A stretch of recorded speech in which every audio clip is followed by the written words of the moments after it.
Hello and welcome to the Comic Conspiracy, episode 267 for the week of June 28th, 2016. My name is Ryan Higgins. Who's here with me this week? Brock Sager. Toby. And Charlie. Hello, everyone. Hello. Are you ready to be rebirthed into this brave new world?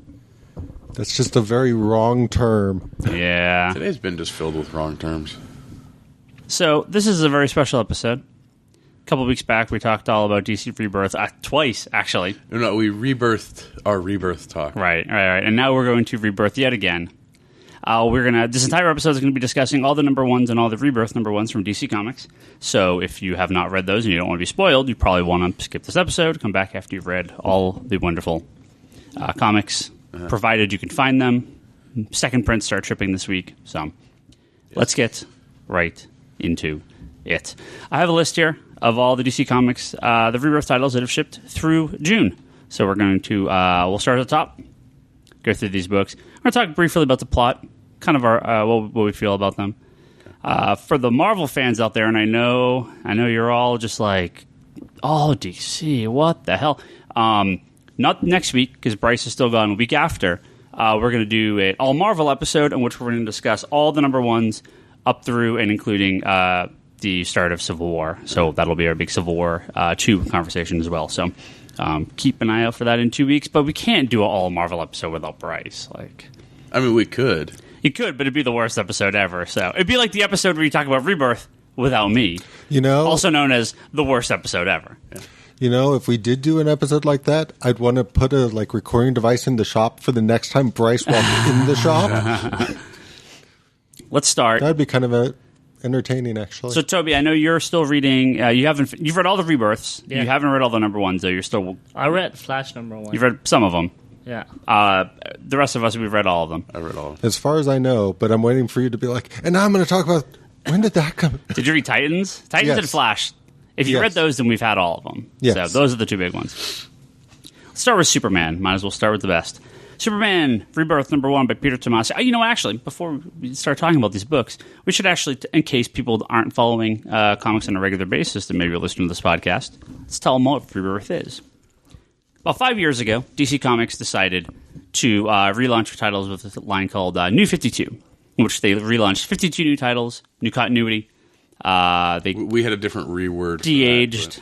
They de-aged all their characters. And that's actually, ironically, right when this podcast started. We started weeks before they announced the New 52. Yeah. And so New 52 has always been a kind of a close to this podcast. It's been the entire length of the New 52 we've been recording. So, I may be mistaken, but I'm pretty sure either right after I started joining you guys on the podcast, we started going over the number ones. I think that's why. Yeah, I think that's Yeah. why you and Toby started coming in more regularly. No, So. Toby and Charlie came on more regularly because you got sick and tired of just sitting with me. Well, that too. Yeah. So And who could blame him? Yeah, I know. Wait, I thought you were talking about New 52. How did that become to Charlie and Toby talk? I was just saying, you and I basically started on the podcast talking about New 52 number when one. the number ones When the came number out. ones came out. Really? September, Yeah. That's around the time you guys both started. Yeah. So New 52 went on for a while. There's some really good books. About 5 years. There's some not so great books. But the biggest complaint about, I think, a New 52 was that a lot of the history, a lot of the legacy, a lot of the long-term relationships have been lost with the DC universe. Marriage had been cut out. A lot of relationships, right? So if you go back to our Rebirth episode from a few weeks ago, you'll hear me discuss at length why I think the DC Rebirth one-shot is so important and why it fixes a lot of the problems of the New 52. And just everyone knows, tomorrow or Wednesday, when you're listening to this, you can get the third print if you haven't gotten a chance to read that yet. Yep, sweet Wally West cover. So I think there's a lot of really good books during the New 52, but there was a overall tone that was just off for the DC universe. Well, there was a lot of stuff going on. I mean, the whole changeover with the whole line. There was definitely you started to see more of the editorial problems coming out. There was a lot, especially early. There was a lot of editorial problems. There always is to some degree editorial issues. During New 52, it was more prominent. Yeah, more prominent and vocal. Yeah. So with Rebirth, their attempt is to get back to be maybe a little more classic, a little, at least at launch, a little less experimental, because we now have the first solicitation for Gerard Way's Doom Patrol, which is going to be extremely experimental. So it's not like DC's abandoning more alternative comics. In fact, they're doubling down and going crazy with it. They're going to have this whole line called Young Animal, which is going to be all experimental comics, which is awesome. I'm super looking forward to that. But I like my superhero stuff to be sometimes a little more classic. Yep. And so that's what Rebirth is basically about, is trying to get these characters back to a good status quo and not abandon 50-year-old ideals and plots that these characters have built up. Well, I mean, if you look at like Superman, it's like, yes, he's gotten with Lois. We've been through all of that. We don't want to rehash all that again. Right. There was the problem. That brings back like seasons of Smallville that were really bad. Well, one of the bigger problems of New 52 is you're either rehashing stories you've already done, or you're going the opposite direction for no particular reason. Yeah. And I think that is one thing that really kind of frustrated a lot of fans. That said, there's a lot of New 52 books I absolutely loved. Yeah. But the books that, I feel like Batman and Wonder Woman and a few of these others, they didn't need the New 52 title to do what they did. No, but I will give New 52 props for stuff like Animal Man and Swamp Thing. Sure, and exactly. Just they kind of had this iVampire. Loved iVampire. Huge new sort of direction they were able to just sort of hit the ground running on. Demon Knights. Oh, yeah. Like, real early. Yeah. Really it got a little meh in the back half, but real strong first half. I like Frankenstein a lot when they came out. Yeah. But those books, just as we know, they're just not going to sell long term, right? And I think DC needs a solid base for the superheroes, and then you can have your experimental line like Young Animal, where it's roughly 10% of the market, which I always go back to that. 10% of your books can be experimental, and DC seems to be heading in that direction. Marvel, we'll talk about them in 2 weeks. Well, you get more of a variety when you do that. You allow for it's less of a variety, but it's what people want. Well, you get more of a variety in necessarily characters that you're seeing, not like. Again, no, you don't. It's the exact opposite, because all you're getting are the main characters. But that's what people want. The experimental stuff. No, I'm talking about the experimental stuff. Well, it's going to rotate out. You want to rotate because you want people to see. Like, I really enjoyed that Sword of Sorcery series that they had. You're the one. I know. Like currently, Legends of Tomorrow is amazing, and it's Metal Men, Metamorpho, Firestorm, and Sugar and Spice. No, I don't say. I don't think they shouldn't do these books. No, but it can't be. They need to always be in addition to their regular line. Not to mention, and I mean, this is just a consumer kind of perspective. If all you see is experimental books on the shelf, you're less likely to try the next experimental book that appears on the shelf. A problem Image, I think, is suffering right now. I've talked with a number of retailers who are seeing not the best sales from Image recently, because I think constant random... I mean, there was one period of time where they were like having 5 number ones a month. They still are. Really? Yeah, and that's the problem. I mean, Image sales on whole have been going down because your big ones are sticking there, but there's not that next thing that's clicking. Yeah. Not half, maybe a third of the books announced at the various Image expos are still not out. Yeah. We're talking from years ago, right? So the Image has its own problems right now. Yeah. But Rebirth. Let's get into it here. Let's get into the weeds. Superman Rebirth by the hit creative team of Peter Tomasi and Doug Mahnke. So I'll briefly talk about the book overview of the plot, and then we can each go around and have a little say. Superman Rebirth, what I think does so well. Let me also set up here. Every character gets a Rebirth one shot, and we're going to talk about those first. It's basically a setup for the character, kind of tonally, as well as in some instances, actual plots that are going to be running through the books. So Superman is about the survivor of the pre-New 52 universe Superman. This is the original, quote-unquote, real Superman, who has now is the Superman of this Earth. And he's talking to Lana Lang, who's like, hey, I saw my friend and Superman die, Clark Kent. Who are you and what are you doing here, right? And I think we're at the point where this universe has not quite figured out where they're going. It's these are, I mean, technically the same characters. Yeah. So this is his friend Lana Lang as well. It's just due to the events of Rebirth, we've found out that everyone has been basically de-aged, and now everything is being...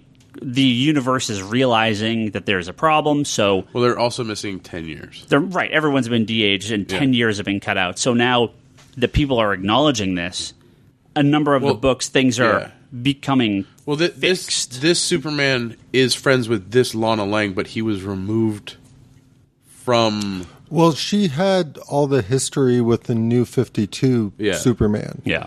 So I like the way that they're playing this stuff off because it's more on his side kind of feeling the kinship with these people because he knows her, but she doesn't necessarily know him. Yeah, because it's basically an older version of the one she knows. It's just because he's 28 in 2016, not 19XX, that things are kind of shifting. So the Lana that he knew would be 38 and now she's 28, and these experiences that they've had have not quite gone together quite the same way. So this Superman is the traditional classic Superman in this world where now he is once again the first superhero.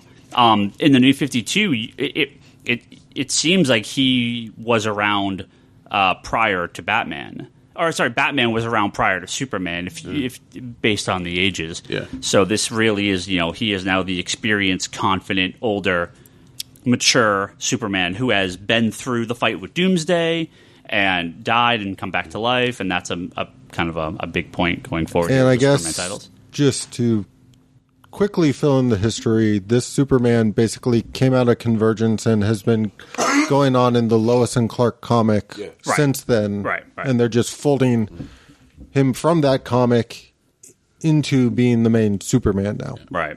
Let's actually just stick here and we'll go through the books just in the order of the titles here. So the Rebirth one-shot, what'd you guys think? Oh, I think Tomasi's Superman work with Superman and Wonder Woman was really good, and so I was really excited for his work on Superman, and I think he did a fantastic job with the Superman Rebirth issue, getting you into where we're going with this, what kind of what's the status quo now. Not to mention, Doug Mahnke's art is awesome. Mm-hmm. So just that creative team up. I was really looking forward to it, and it delivered. So for me, Toby, I know you read at least you read the Rebirth one. So hit me up on that. What are you thinking? Take away that it hurts my brain that this Superman is a different Superman, but it might be the same Superman. Take that away. I actually haven't had this much fun reading a Superman book in a long, long time. So I actually really enjoyed this book. I instantly fought reading the older Superman in the black costume in this one. I instantly thought that was Superman again. Like that's him. This is the Superman I loved reading and fell in love with in ways, right? I'm like, so I thoroughly enjoyed this book. There are moments in the New 52 where like Jeff Johns is writing Superman in Justice League, where it's like, yep, that's Superman. Okay, but so few people wrote him. Sadly, they lost me before I even got to there, right? But I really, really, truly enjoyed this book, and I was like, well, I wasn't going to read Superman in this new haul, but I may now, because I really did enjoy this book quite a bit. Excited for you to read number one. I think. Or which one? The one with the one where his son. I read the action, though, so the action was fairly good, too. Yeah, we'll talk about Superman 1 here in a minute. Cool. Charlie. So... the Superman Rebirth issue is almost by definition what I wanted from a Rebirth issue. Yeah. Because it does a very good job of sort of bridging this is what was going on before, and this is the direction we're taking it. Not to mention, it kind of reiterated... the history. Like, I love the history part. All the history and what the comic fans would be thinking in terms of, okay, so the New 52 Superman died. That's a temporary thing in comic books. So I kind of am glad they used the original Superman as sort of the springboard for can't he just come back? I came back, and I like that take on it. I really, really liked sort of the respect and stuff that they showed when they went to the Fortress of Solitude, and he kind of recognized that there were some things that his counterpart did that he should have done a long time ago. Build the monument to Mount Pa Kent. Yeah. Which Like, in the Pa Kent was dead, but Ma Kent was still alive, right? Yeah, She didn't die in the original, in the pre-New 52. So No. It was Jonathan. yeah. Jonathan died twice. He died once. That's all that matters. Didn't he die back in like issue 700? Everybody's been dead and come back so many times. He died during the John's run. Yeah, because that was the beer cover. Yeah. But I mean, realistically, I liked the sort of viewing the New 52 Superman's life through the eyes of the pre-New 52 Superman. I thought that was a very nice touch. Yep. Yeah, I think this is, pretty much, like I said, what I wanted from Superman. This issue, specifically the Rebirth one-shot, is a little, it's a little more tone than plot. It really is just kind of getting into the head of this character. And I mean, there's no action to it, really. Right. It's but it feels like Superman, and Peter Tomasi and Patrick Gleason are a team that can't be beat. So or Doug Mahnke, I'm sorry. What I was afraid of with the Rebirth issues was that they were going to feel like 0 issues. Well, what does that even mean? It's weird. But they should have been 0 issues, honestly. They should have been issue 0 because there's definitely some confusion where people didn't realize Rebirth one shot and number 1 were 2 different titles. Well, it's because it says DC Universe Rebirth on the number 1. Yeah. But on the Rebirth, it's Superman Rebirth 1. So it's kind of There's some weirdness to that, but I think this is, like I said, this is what I wanted. I'm very happy that it started up a great book because let's move into Superman number 1 by Peter Tomasi and Patrick Gleason. This book is not only about Superman. In fact, I would say this book is not about Superman. This book is about Jonathan, his son. Uh-huh. And what I think is so cool about this issue is the way that Superman is portrayed. You're not seeing him through the eyes of it's Superman, right? You're seeing him through the eyes of his son. Yeah. And there's the panel where Batman and Wonder Woman go to meet him outside, and they just kind of shoot him back a look, and the kid's like, "Oh, crap!" Yeah. Right? Like it's almost like this sort of it's the very end of the first issue. It's sort of this like deathly scared look the kid gets, and it was such a good issue. I'm really excited for what they're going to do with Jonathan. I love Connor. Don't get me wrong, but I get the feeling that we're not going to see him in this universe at all, especially the New 52 or the pre-New 52 version. I think they're just going to stick mostly with Jonathan. I think it's a good move. It's a good character. I love the art, and again, this feels like an extension of like All-Star Superman. Tomasi is just such a good writer, and I love what he does with this title. This is, again, the most Superman-y Superman we've seen in 5 years, and I like that it's a new. It's classic, but it's a new twist. It's the kid. This is Jeff Johns is overseeing the entire line, and this is what he does best: is take that classic element, but put that spin on it, and the kids are the spin this time. And great start. Let's go this way, Charlie. For me, part of the really, really, really one of my favorite things about what they did with sort of the Lois and Clark book, and it kind of extends into this, is a lot of the Superman books got very wonky around the print is dead, so the Daily Planet has to be morph into a website, back to print, do this with it, do that with this. I hated the Cal Clark, Cat Clark. I hated that. But by kind of removing Clark and even Lois from the Daily Planet, like having her be a mystery author really, really works for me. And having that backdrop of him on a farm just fits perfectly just because of the sort of upbringing and everything. Like it is definitely blazing new ground while still staying very, very true to the characters. Yeah. And it's doing it in such a way that I actually think it's more relevant nowadays than it is Sure. the other way. I don't want to see the Daily Planet aspect go away, but I have a feeling action is going to cover that a lot more than Superman. I think having the Daily Planet angle covered through Jimmy Olsen works perfectly. Yep. I don't think you need the old dynamics sort of the way that it was. I do want to address something because I know we got a comment about this on Twitter, and I've had a few people mention this to me online. I don't know if people just like to complain, or I don't know what they're looking for, but a lot of people complain about the scene with the cat. Now there's a scene where Jonathan, he's trying to protect.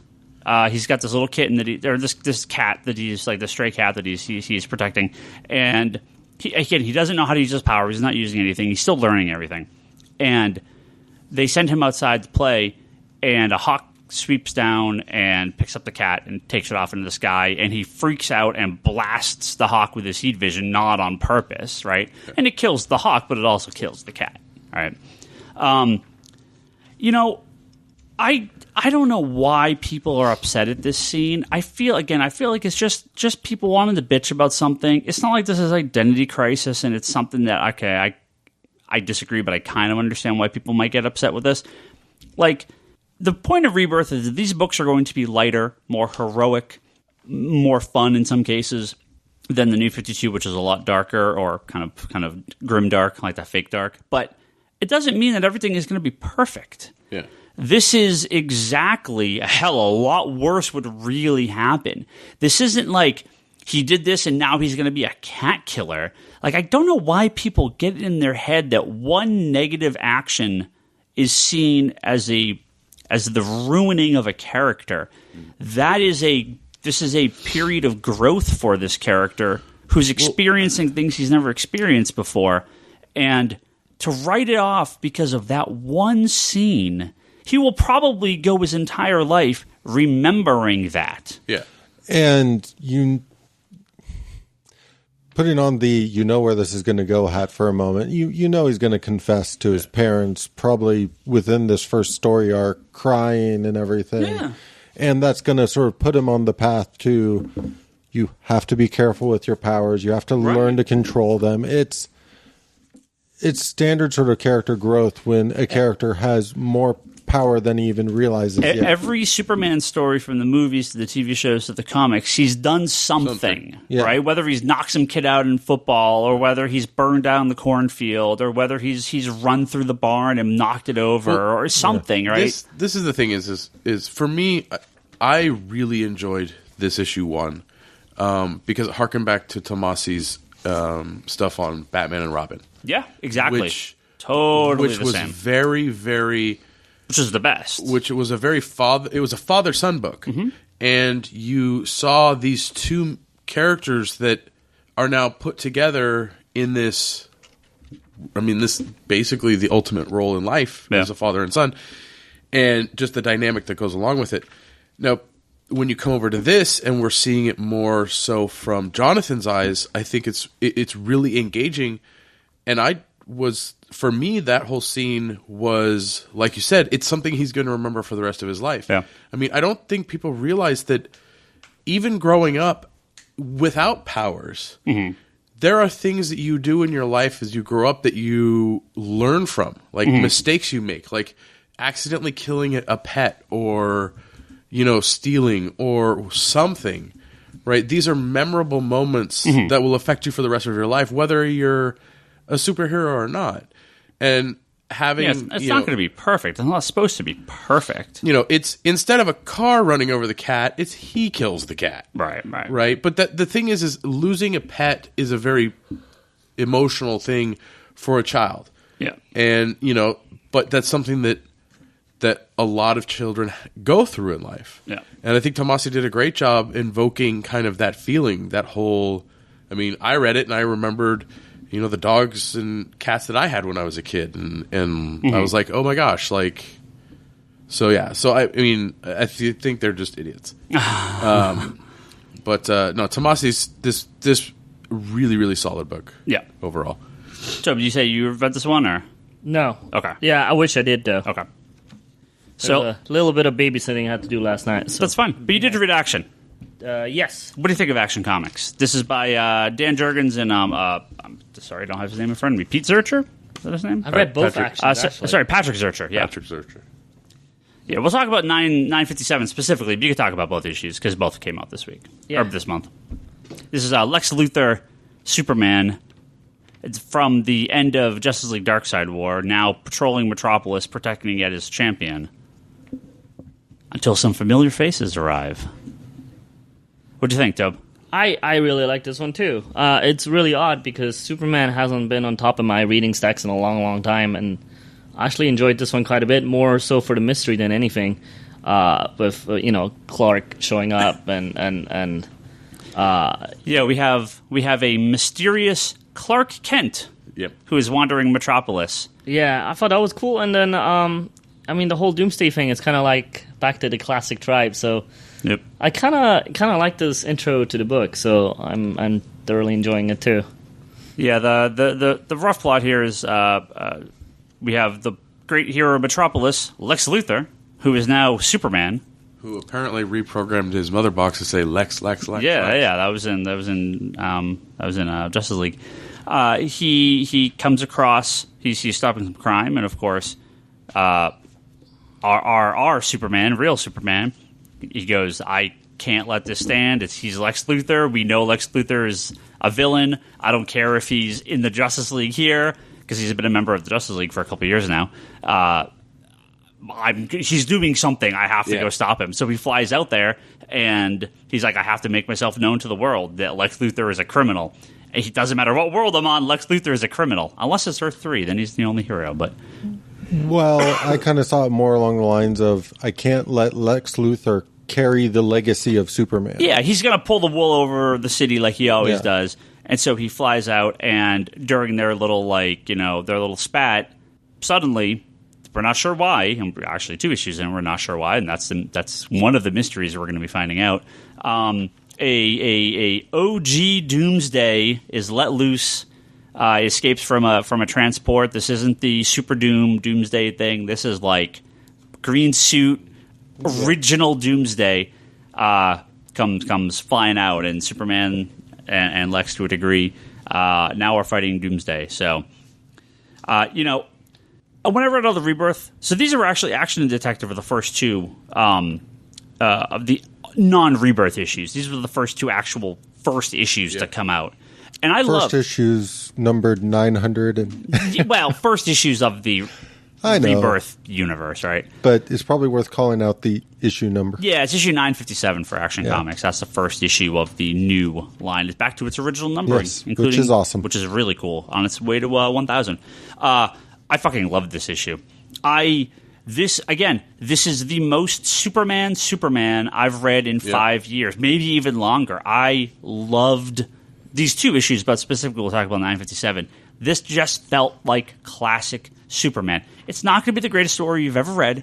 It's not going to win any. Felt right. It's not going to win any awards, but exactly, it felt right. Yeah, it was almost like welcome old friend. This is what Superman should feel like. Now, again, the last time we really got this was when Johns was writing. I agree. Superman back in. Yep. with 10 years ago, nearly. Yeah. Now, I loved Morrison's run on Action Comics. It fits in very interesting with all the other work he did, but it's so divorced from the rest of the world. It is part of Multiversity. It's part of Final Crisis. It's connected to everything else Morrison has It's part done. of Morrison's DC. And I have liked Superman. Wonder Woman I thought was good.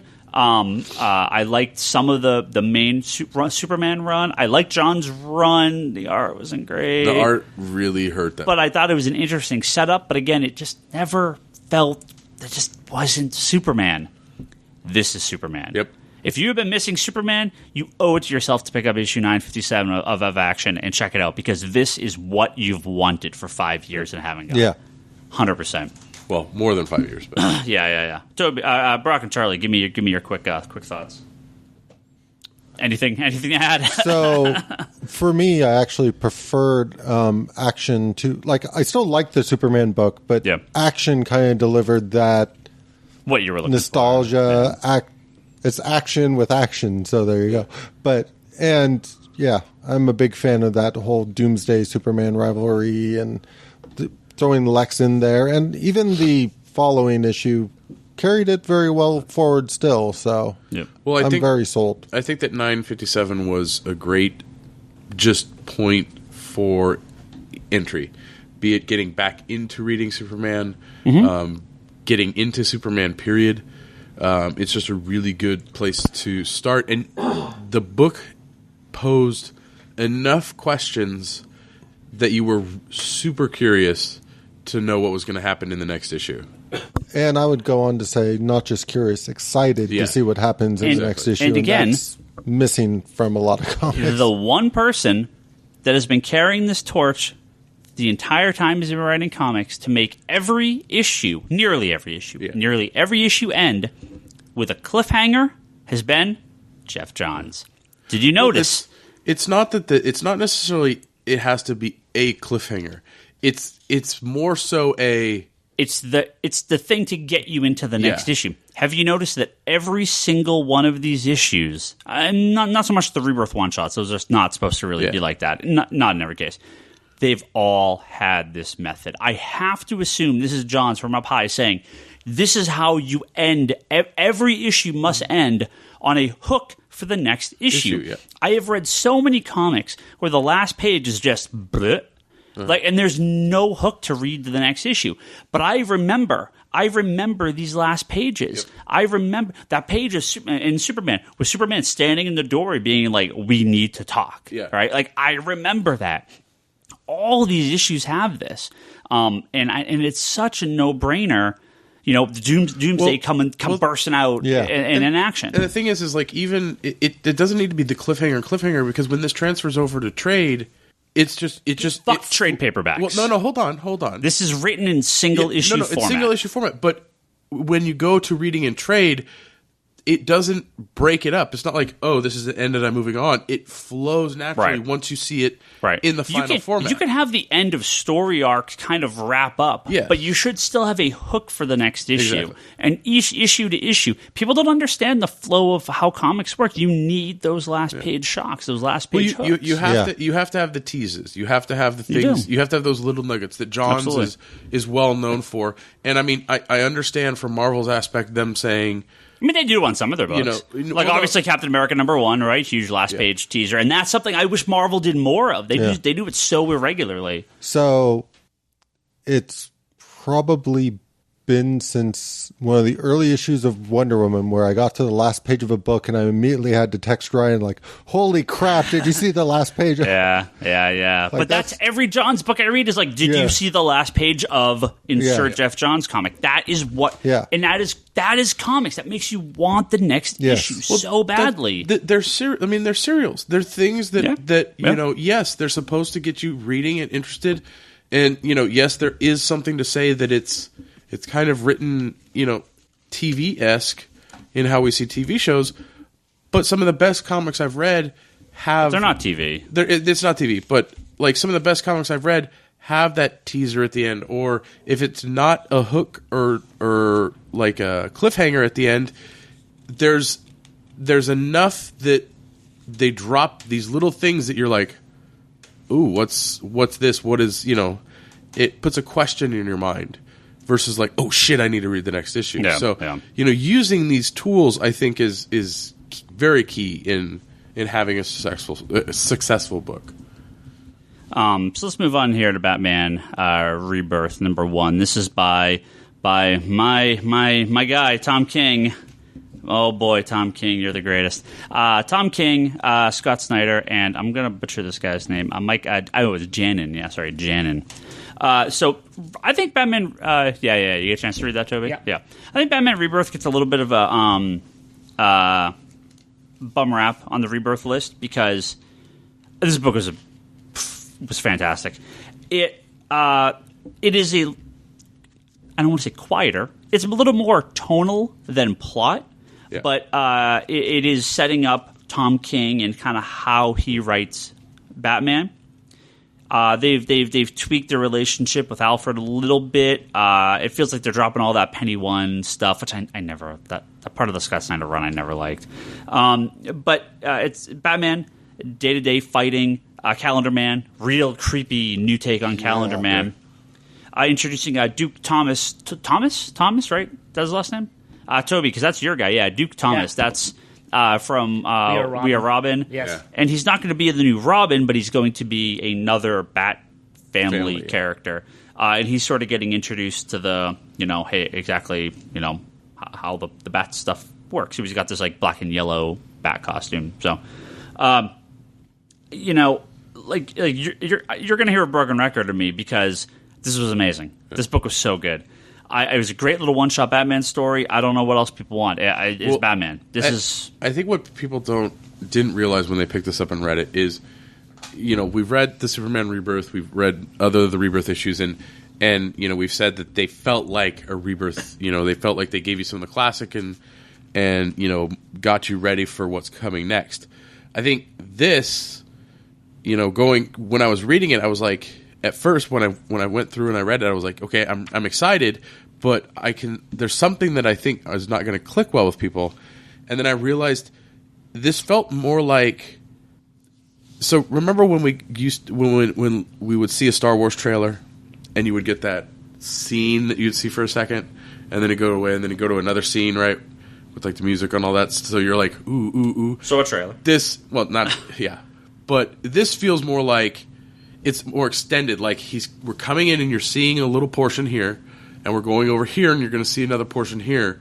So it's more like this is a trailer issue versus a Rebirth issue, in the sense that it's giving you these. It's giving you more. It's telling you something, but it's not like.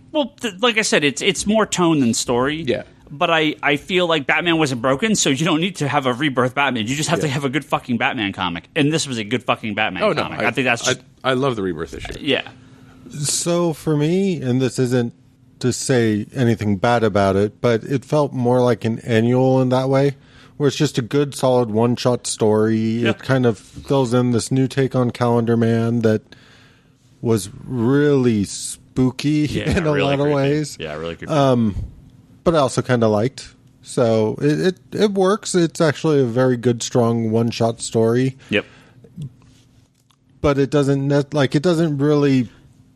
My fear was Tom King was going to shit the bed, and it was all a joke. He never actually could write, and that Snyder was the only thing, and that was the fear. He was going to go back to Marvel and write Wonder Man or something. I was like, oh God, please don't suck, and I was like, oh, this is awesome, like perfect. Yeah. Like I was so afraid that Tom King was going to kind of.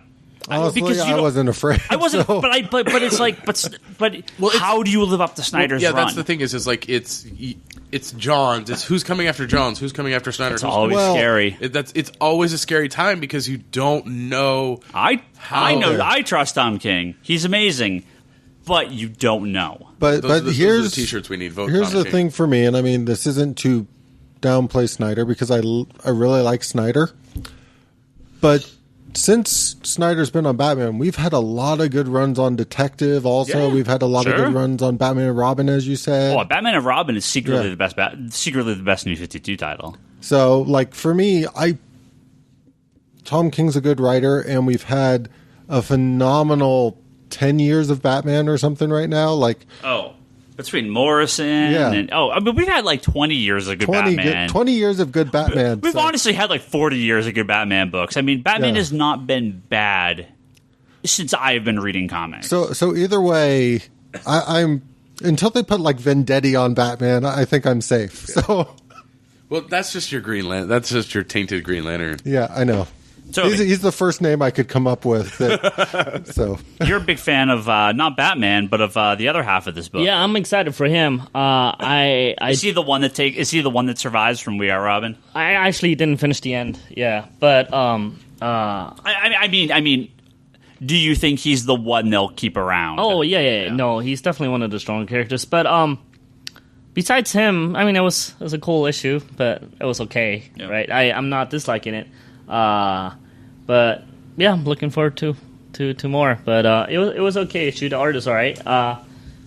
I love the art in the issue. Yeah. I really like the art in the issue. Oh, and Very strong. Calendar Man is kind of funny. You guys keep saying they turned him creepy. I was like, they just turned him into Orochimaru from Naruto. Yeah, so like, it's just him. But, but other than that, Yeah. I will say this. Since Snyder's taking over Batman, they're expanding the Bat family very, very quickly. Fine with me.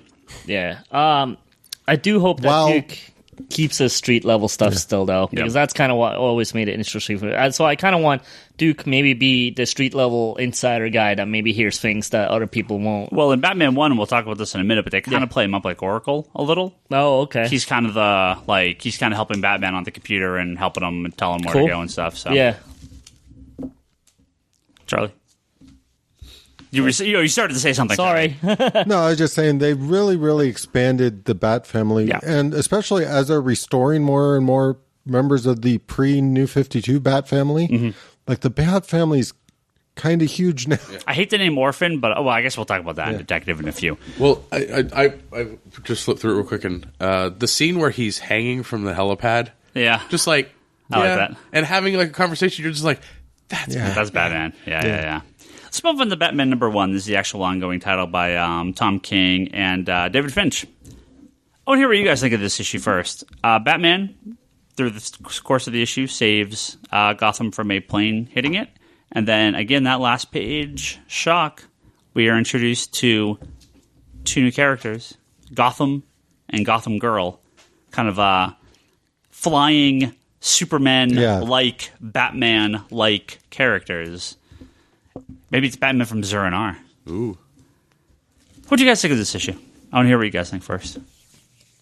I'm more curious to see where they go. Like, the issue itself was kind of fine. It was a little weird the way Batman was kind of saying goodbye right before he gets saved and everything. It just seemed to me like this is the kind of thing Batman's done tons and tons of times before. So Surfed on an actual okay, plane. maybe not surfed on a plane, but turned a commercial airplane Come into on. the new Bat plane. Like, he's turning that thing. No. I understand what he did there, but I've never sat there and gone, if a plane was going to crash in Gotham, Batman would be screwed. If anything, I've always kind of assumed. Well, I love that he's like, Hal, Clark, please, is there someone out there that can help me? Yeah. Well, okay, so I'll let you finish first, Charlie. So, like, that aspect of it was a little weird, but it led into that sort of last page cliffhanger, what the hell's going on, and I'm super curious where it goes from here. Yeah. It was just not what I expected from a first issue, like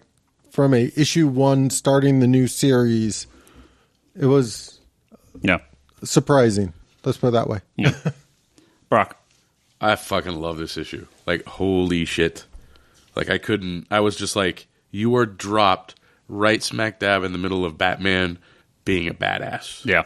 And, just the little stuff with him going, Hal, anybody, hello? And it's always off-world. Like, you get that really crappy message. I'm out of the office right now on vacation or something. I liked it because the thing is the Batman that I like is the one that actually he knows his limitations and he's no longer scared to ask for help. Mm-hmm. It was to me him going, oh crap, this is how I'm going to die. I haven't gotten that from Batman. Like all of the stuff that he's done. Normally, it's he's been beat up, shot, stabbed. He's crawling around in some sewer, trying to get somewhere, and either Pennyworth has to come get him, or Robin comes gets him, or something. Right where somebody's pulling him out of the dregs. This is him going, I'm flying on top of a plane that's going to crash. You're going out in a ball of fire, right? Well, to me, this is, I think, it's not Darkseid that's going to kill him. It's going to be something, not that saving a crashing plane is common. Mundane, or mundane, but it is a more normal act. Yeah. Well, yeah. And so, going back to this whole calling for Hal or Clark thing, there's a lot more people in the DC universe who could catch a plane and get there in time. I mean, there's never really a shortage. But it's good to know that those are the first on his list. Yes, those are the first on his list, but there's no way he doesn't have some sort of weird hotline set up that he could activate that would instantly send out an SOS to every... Well, I wanted to actually read the issue again right after I read it, but I had to watch my kids. But, I mean, as much as I might nitpick certain aspects of it and call it a little weird, it did leave me wanting to know what happens next, which is what an issue 1 should do. Yeah. So I thought about this. I thought long and hard about this, and talked about Batman for the last decade, and I thought of all the Batman stories that I've read. And there's a lot of great story arcs, and there's a lot of great moments. And I mean, during the Morrison run, every issue was just a home run. I don't know what it was with this issue of Batman. I think it might be the best single issue of Batman I've read in like a decade. Just a single issue. Because if you transferred this to live action, it'd be incredible. You would you would die. You would just be done. You would be like, okay, I've seen it all. It's just Batman being the most awesome Batman, just being normal Batman, and you get the big ending. That's fine. But man, I love that. You get the thought process and how he's going to save the plane, and not just he saves the plane, and not just what he's doing. It's like, how do I aim this correctly? Yeah. My math. I need to figure. Like, it's the most technical we've seen a Batman in forever. Well, even towards the end when he's going, I'm going to die. He's like, I should have done. What else could I have done? Right? Yeah, like back up, because he's like, the plane was safe, but the velocity of me being flung from it when it lands, that's going to kill me. He's like, of everything, this is what's going to kill me. I should have had this, like a booster pack or something to shoot me over. Yeah, and this isn't to say anything bad about Morrison's run or about Snyder's run, because they're so good, and everyone else's run in between. But holy crap, it you feel like it's that cinematic experience. It feels like a movie. It just felt like really felt like that. I was blown away by this issue. I can't say enough good things about it. I fucking loved it. Well, I thought it was just incredible. It's like the scene from The Dark Knight in the beginning with the Joker and bank robbery. Yeah.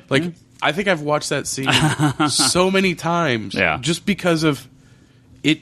It gives you what you want from Joker. Right. And I think you saw what you want. You saw what you want to see from Batman.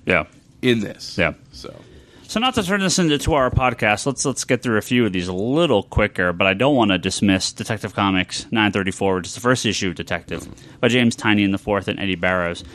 Toby, we're going to start with you, because this is your jam. Yeah. What do you think of that issue of Detective? Sadly, in the second, if you sadly, I read Aquaman before this and felt it was like the same book. I don't get that. Yeah, I really did. It starts the same and kind of ends the same, but in the middle we got some really cool stuff like him building a little team. But Tim Drake, I was like, I don't know. See, I love the Bat family. I was never close with Batwoman, and having her get to lead the team versus Tim Drake fully capable of doing it himself, and he is. Well, remember, this is not quite the same Tim Drake, but he's. They say he is the lieutenant. They're becoming. Yeah. Well, you didn't get to the next issue, did you?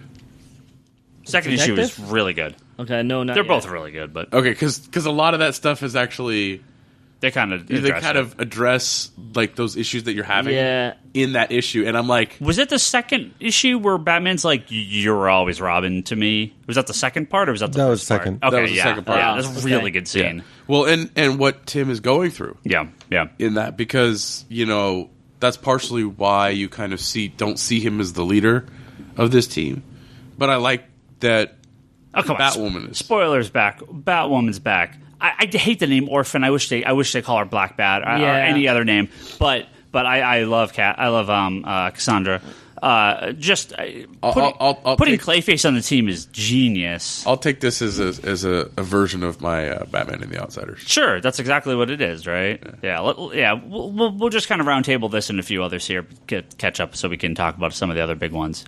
So, Charlie, throw out any thoughts before we move on to Aquaman. I'm just going to have fun, slight spoiler for the second part, But I love basically the new Watchtower. Like, oh yeah, the bell tower, bell right? tower, yeah. Or belfry, right? They whatever call it's called, bell tower. Yeah. It's awesome. Yeah. I especially loved everything Tim was talking about in there. Like, I like how they made it kind of clear that was already his brainchild and basically got repurposed. Yeah.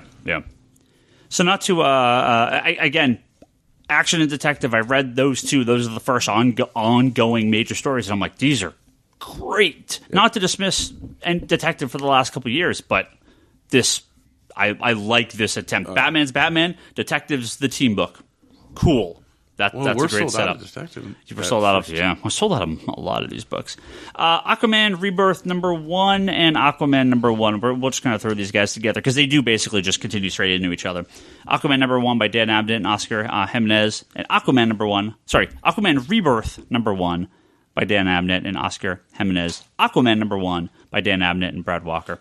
So we have Aquaman #1, the Rebirth issue. A lot of setup, just kind of giving you the backstory of Aquaman, giving you some stuff on Mera. Then you find out who wants to kill him, and it's Ocean Master. Jeez, it's Ocean Master's his brother. It's Black Manta, which is fine. Yeah. And then into Aquaman #1, where they're setting up Embassy. an embassy. Well, the embassy's been set up since the previous stuff. So, but they're like activated. Aquaman basically continues from what Aquaman was before. Right. The only really jarring part about it is Mera was supposed to change her costume and actually call herself Aquawoman, but now she's back to the old costume and back to Mera. So that was a little jarring. But overall, I thought Abnett did a good job with both issues. I mean, I've been enjoying Aquaman in the New 52, and I'm still enjoying it now. So I think Aquaman there's not a ton of change because I think it was all right before. It's just as Aquaman and it's just hard sell on the book. But I like these issues as much as anything. If I had to put something at the bottom, it'd probably be these two. But they're not bad at all. I thought they were very good books, especially if you like Aquaman. These are good. There were some rough issues of Aquaman through the New 52. I did not care for the Post John's run that like arc like shortly after the one with the his John mother, stuff. Maelstrom. I'm trying to remember who it was, who the writer was. It was like one of those big crossover parts. I don't know. It just didn't work for me at all. But I'm still a little behind on the main series on the New 52 series. But coming into Aquaman here, I thought it was fun. It's Aquaman. They do a good job of keeping you updated or catching you up to what's going on. Perfectly accessible, good Aquaman title. Yeah. So not going to blow you away, but I really liked it. That's a very good way to describe it. So it is a solid Aquaman book, but at the same time, a lot of aspects of it, like I liked a lot of the relationship stuff they did with Mera and him. I even liked in the embassy where they kind of started to develop some of the surrounding characters who can kind of come into play. And I think that was issue 1. Yeah. Right. And I think that stuff is sort of the treading new ground for me. Aquaman's mission is still very much the same mission it's been since he got relaunched with the New 52 for me. Yeah. And even the whole Black Manta, go ahead.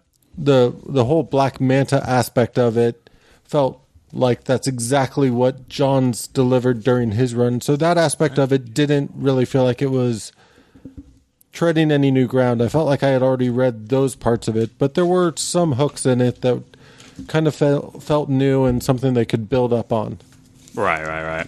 Yeah. And I think that's a good place for Aquaman because it's never been a terrible book, but I think it's a little of a harder. I think it's always going to be a little harder to sell Aquaman some characters or for some readers. I mean, Aquaman is difficult because he's like it's like watching somebody trying to get dual citizenship, right? Like he's the king of Atlantis and he's a superhero on the mainland, so it's like he's constantly going back and forth with it. But I like that dynamic of the character, and I like this more level-headed Aquaman versus the Aquaman that's like constantly pissed off and that's the butt of jokes and all this stuff. Like, I like this Arthur Curry.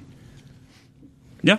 So I agree that I like this Arthur Curry, and I don't have a problem with the story arc other than the fact that it is the same sort of story that gets rehashed. Yeah. Like my only hope for the Aquaman book is if I could fast forward 5 years, that is the story's progressed, that he's made some progress, so it doesn't feel like he's at the exact same mission and spot in his mission as it was 5 years prior, because that's kind of how it feels right now. But I think, like, since the New 52 started, he hasn't really made significant progress. Yeah, that's true. Hey, he's proposed to Mara. Yeah. Come on. It only took him 53 issues. But you understand my point. It's just, if you're going to make this a huge central point to the book, there's got to be some progression. Yeah. Sure. With that mission. I think a lot of it has to do with like Peter Parker. Like I think a lot of people were tired of the stagnant. He's taking pictures for the Daily Bugle, blah blah blah blah blah. But he's smart. You know, like once Slott took it towards, you know, he's in a lab building stuff, doing what he was supposed to do. I think that moved him forward a lot more. Well, I think maybe a little too far. Yeah, exactly. A little too quick. Even in terms of stuff like that, there's been plenty of times I've been more in love with the Amazing book. Like one of the things that stalled me when I started the Straczynski run, not how it ended, but when I started was the whole, okay, he's no longer a photographer, he's teaching now, and like it's that whole, his life has progressed. He's not stuck in the same place making no progress. Yeah. Forever, and that he's not picking up cameras off of lampposts and webs. Yeah. All right, just to go back to Aquaman, I'm gonna make this fast since you guys took so long. They were talking about Spider-Man. This is the DC podcast. I don't know what that was all about. I was just doing a comparison. To me, it probably was at the bottom of my favorite reads, and probably just because I don't care for the character that much. I did enjoy some of the old school Aquaman stories back in the day. You know, this is a character I probably should love because, you know, being part of two worlds is probably something I would like really relate to, but it didn't really hinge with me. I am kind of curious on who Black Manta is in this one. Is it Calder or is it the dad? No, it's the dad. It's the original. It is the dad, so it's not Calder then. No. Okay, because it's his son. It's his son. What son? It's Black Panther. It's the what's his name? So is it Calder? No. No. The Black Manta hates Aquaman because Aquaman was like killed his father. Yeah. Okay. So Who was he a whaler or what was Something it? like that. Yeah. Yeah. Like he didn't intentionally kill him, right? No. At first, I thought it could be really interesting if Calder becomes evil, but then I was like, I don't want Calder to be evil because I really liked him as a hero. Yeah. So, didn't they introduce him in the New 52 and then he just vanished? They never did anything with him? I think so. I really like him as a character, so I really hope he actually joins this book eventually. He might. Yeah. He might, yeah. Green Lantern, or Green Lanterns, I should say. Yes, Rebirth number 1 S. by Jeff Johns, maybe, and Sam Humphries, art by Ethan Van Sciver, and Green Lanterns number 1 by Sam Humphries and Robson Roca. Again, you know, I'm just going to keep hitting this thing. You know, this might not be the greatest Green Lantern comic I've ever read, but damn if this isn't just Green Lantern. Yeah. It's not Hal Jordan, right? It's Baz, the Green Lantern from the Jeff Johns run, and then what's her face? Jessica Cruz, who's the new Green Lantern from Jeff Johns' Justice League run, who was took over the Power Ring, but now officially part of the Green Lantern Corps. They're basically been trained a little bit by Hal, and they're stuck on Earth, while Hal and the other Earth Green Lanterns are now on Oa. They're like, we're all stuck on Oa. We're part of the Corps. You are now the two Green Lanterns of Earth. Yeah. You're rookies, but you got to get along, and you got to fix this. Baz is a little It's the bloody itchy trigger finger comic, which is something I really like about it. Yeah. Like, and Jessica's real quick. He's sort of the itchy trigger finger. She's the recluse. She doesn't like leaving. She's agoraphobic. She's kind of forced into this situation, and we are thrown because, man, if there's nothing I didn't understand that they did in the New 52, making the Red Lanterns like good guys during the New 52 was such a stupid idea. So Atrocitus is back, the Red Lanterns of the Red Lanterns, and he's now going to force Earth to succumb to the Red Dawn. So they love their color-coded major events. So Red Dawn will be probably the next big Green Lantern. But, okay, here's my 2-minute annoyance with Green Lantern, which is why I am happier with this book than I have been in a long time. Yeah. As far as I can tell, the Red Dawn is not going to be a big Lantern event. Well, it's going to be part of the It's the story arc, Green right? Lantern's book, a danger to Earth, not a danger to the whole galaxy. Right. It's the two rookie cops are paired together, and they're patrolling their beat, and it's just... It's the first drug lord that they got to take down. It's been a very long time since any Lantern book... Hasn't been universe shattering. Yeah. And I really like that about this book. I really like the fact that it's two rookies who don't have all the experience and everything that... Yeah, in order to... It seems like in order to build like the Red Lantern battery, right? I mean, so the sort of the rage. It's sort of like Ghostbusters 2, where they have to like all the anger, right, to get people angry to make the slime move. Like it feels like Atrocitus is like I can like I'm just envisioning Dan Aykroyd hanging down. I can control people and their anger fuels the Red Lanterns. That's what it kind of seems like. Maybe from the first issue, they're not really clear on it, but the Rebirth or the first issue? First issue. Well, the Rebirth is them kind of getting set up, and the first issue is people starting to get taken over. I think the fun issues. I enjoy both. Best issues. Green Lantern books I've read in quite some time. Yeah. Well, the funny thing is I read these and I enjoyed them. I was like you said, greatest since Johns. There's really good stuff since Johns. The funny part is you can distinctly tell that Johns is no longer directly involved from the Rebirth to the first issue. But it wasn't it wasn't bad. It was good. Like it was enjoyable. I felt the Rebirth issue and the number one, they read the same. That's why I'm thinking Johns probably helped plot it. He didn't probably write it though. It was probably Sam Humphries that wrote it. But I mean, I enjoyed the Green Lanterns title. Yep. So out of all the books, this is probably the one I really did not want to read. And if it wasn't for this podcast, I probably wouldn't have read it. Why? I just had no interest in two new Lanterns, even though Baz has been around for a while, and I just never read them. But as a nice surprise, I actually enjoyed the book, and I had no idea. And luckily, I didn't flip. I generally flip through the books before I read them. And luckily, I just kind of read this book, and the Hal Jordan showing up was kind of like a whole shit moment. To me, this is kind of how you do new books with new characters, with like Hal, the original, showing up and still being there, being part of the book, still being part of the family in ways. Yet you concentrate on the new generation of heroes, so to speak. So I think this was perfectly done. And I'm hearkening back. The setup in this is, once again, like Aquaman and Detective. You got, like, the bad guys narrating the whole book, and then they show up at the end. So again, I think this is a Johns trope. Yeah, and it's like a classic kind of... I've read this so many times over, but I never get tired of it. But it works. Yeah. It works. That's what's so great about them. A classic number one issue in ways. Yep. No, it's a good mechanism for writing. Yep. And telling a story.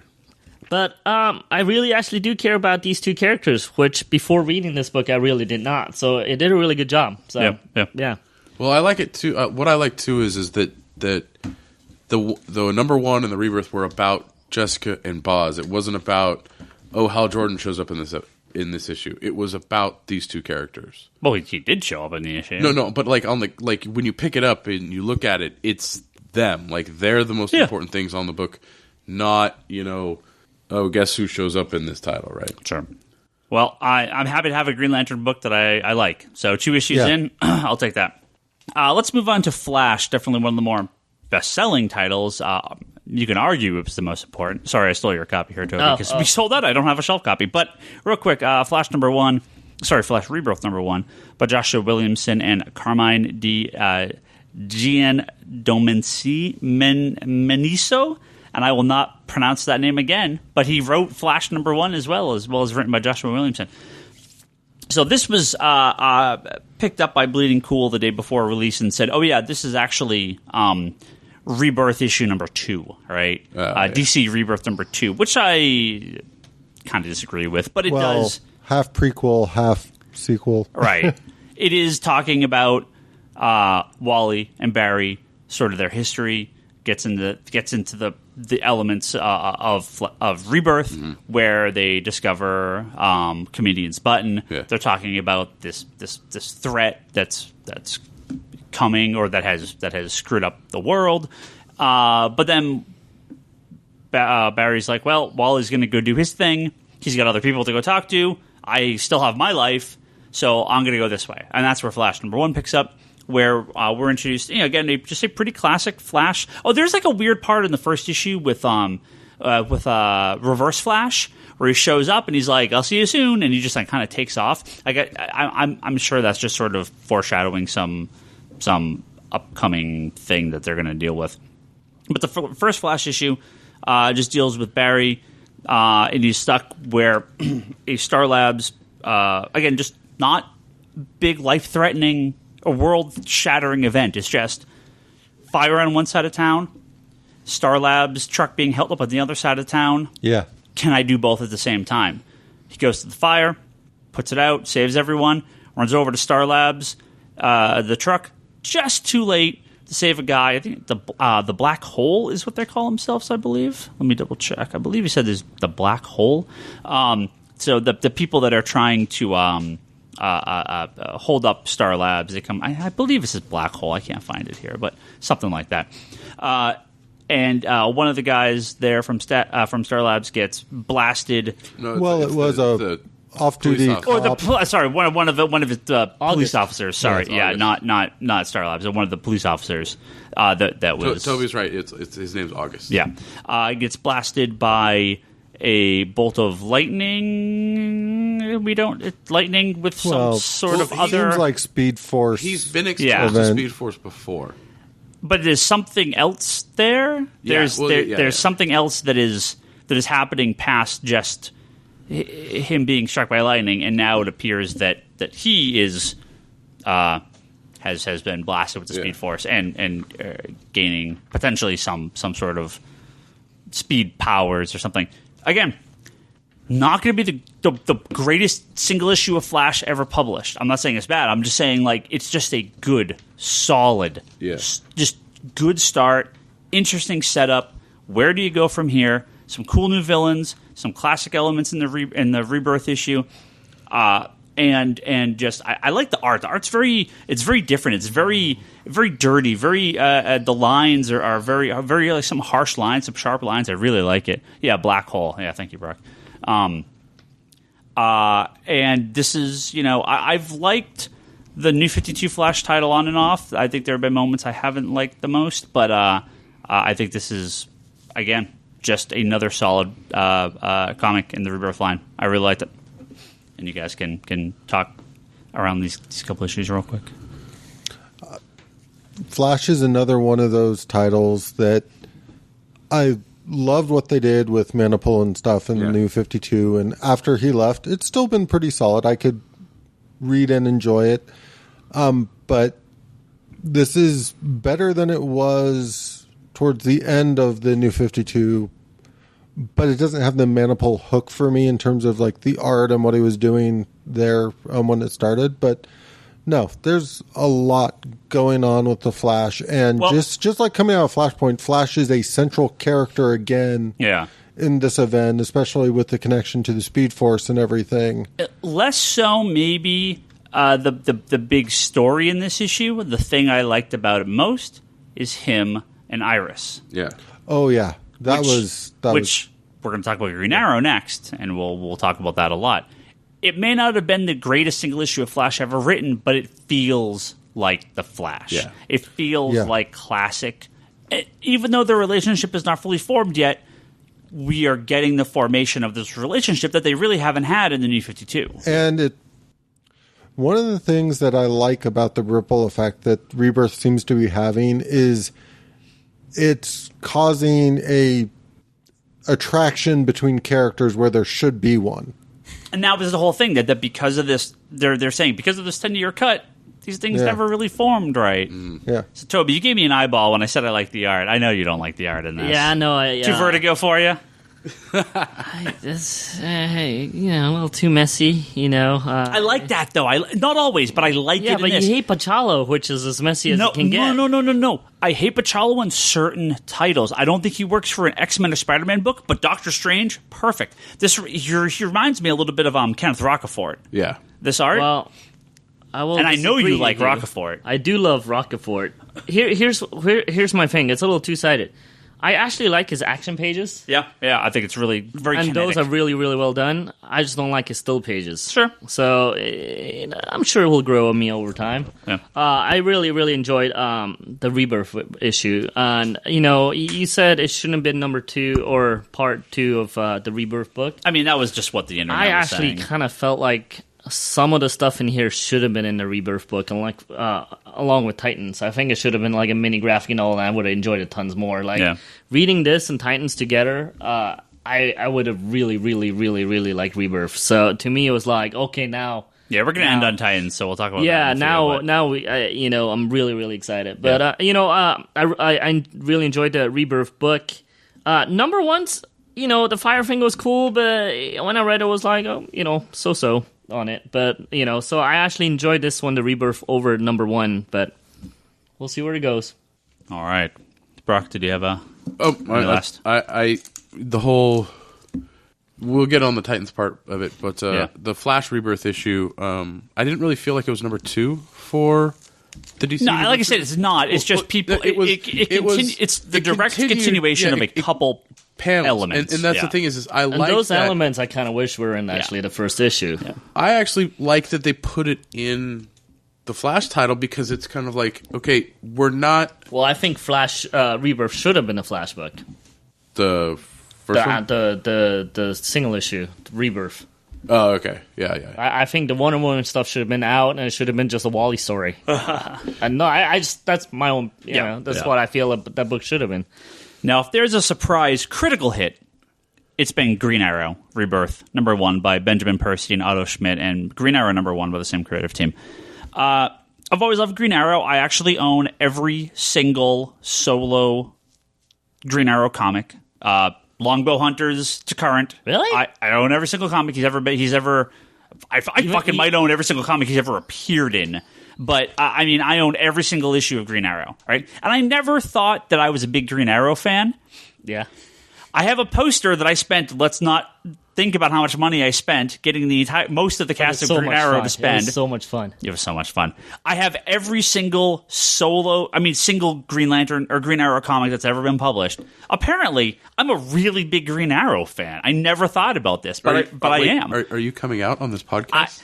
I'm going to start growing a goatee. I'm going to start wearing hoodies. So you're going to have to start doing some pull-ups. Yeah, do some salmon ladders. So Green Arrow during New 52 clearly was one. I mean, outside like Hawk and Dove and bullshit like that, it was clearly one of the most disappointing launches. Yes. But the Jeff Lemire, Andrea Sorrentino run was fantastic. Yes. But again, we come back to that problem. It didn't really feel like Green Arrow. I loved it. I loved the Lemire run. But it was not really Green Arrow. We have Green Arrow now. He talks like Green Arrow. He talks like Ollie again. He looks like Ollie. He talks like Ollie. He feels like Ollie. Comic companies could spend years trying to figure out what they want to do. I think it was in issue #1. I don't think it was in the Rebirth one. When Ollie calls her Pretty Bird, when he calls Black Canary Pretty Bird, I was just like, done, sold, greatest comic ever published. This is what was missing.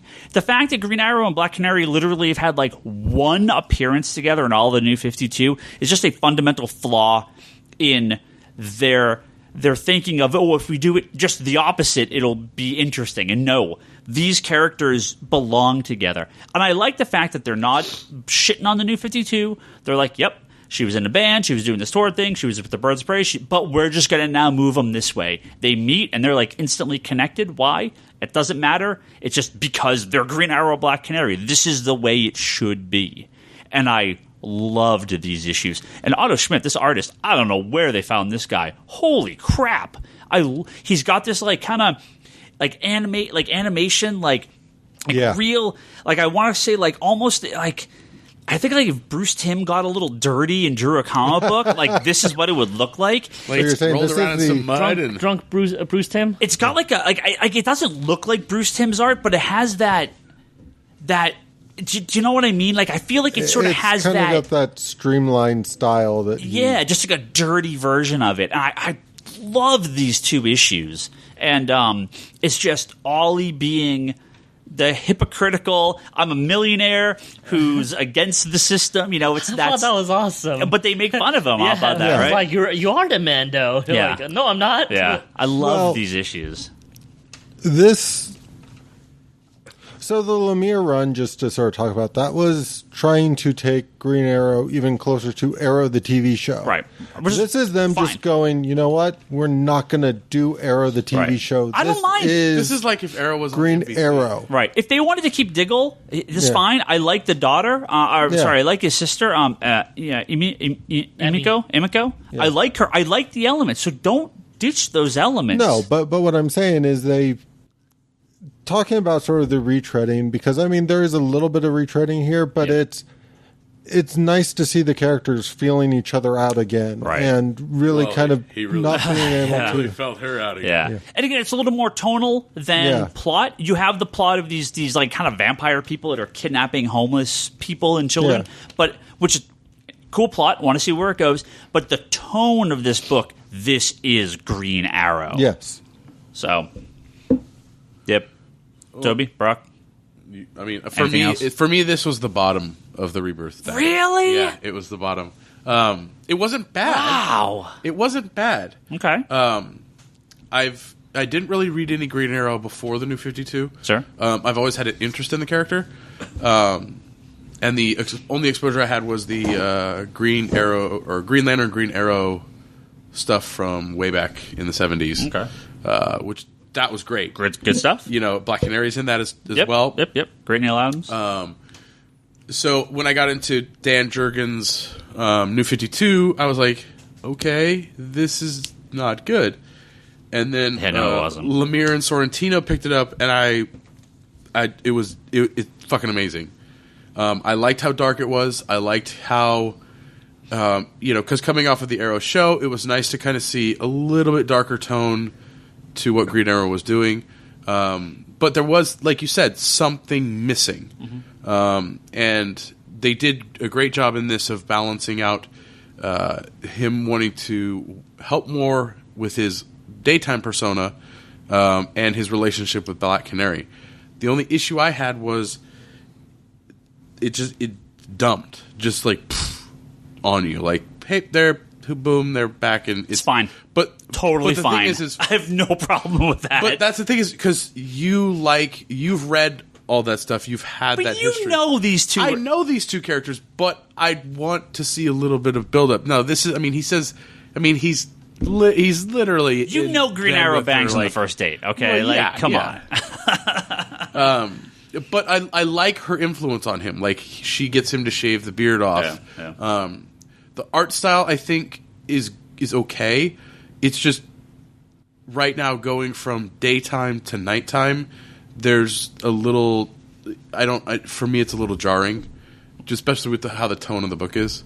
Green Arrow comics usually take place at night. It's like Batman, right? It's rare that they're during the day. So you. But no, I mean it's a really good book. But for me, it probably bottom or second rung. Okay. On the bottom. So. Well, like Ryan, Green Arrow is one of my favorite characters, even though I actually knew that. As opposed to Ryan, who didn't. I mean, I like Green. I always knew I liked him, but I didn't realize apparently I really liked him. Toby, he just came out on that. Green Arrow has always been one of those characters, or like one of the first kind of side characters that I really got behind on. Yeah. I liked him in the cartoons. I liked him, obviously, in the Arrow show. I like his, basically, I like Green Arrow a lot. That's what I'm saying. Yeah. So it's again, welcome back, old friend. It's really cool that Ollie is back. He sounds like Ollie again. He's the smartest again. Yeah. The new 52 always kind of felt like Roy to me more. He felt like Roy. Yeah. I can see that. To me, it was always like they should have just used Roy. It's like with the newer Batgirl stuff, not the. Not Simone's run, but the ones after. I'm like, that's Stephanie to me, and they should just use Stephanie. But it's once again, welcome back, old friend. The plot maybe is a little thin, but it's cool to see Canary and Ollie bickering again. Yeah, just getting them into the good plot. Good spot. Yeah, and you know Yes, what? we know. The He end, calls her Pretty Bird every time. the end of the first issue, not Rebirth, the actual first issue. I thought we're getting to some stuff that there's some stuff going in Queen Industries, and so I think there's more to the story than the first two issues led on to. Sure. Yeah, I'm maybe not my favorite, even though it probably should have been because I was the most excited about reading those. Yeah. And Titans, which we're going to talk about soon, I'm sure. Charlie's reading Spider-Man and just shaking mid-level. his head. I'm really curious what he's.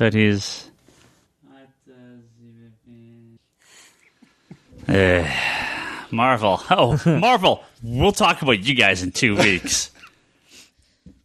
Keep going. Oh no, I'm pretty much done. It's very much. I'm glad old Ollie is back. You know, the loudmouth social justice warrior. Yeah. You know, the guy that might open his mouth before he does or thinks, as opposed to So Sure.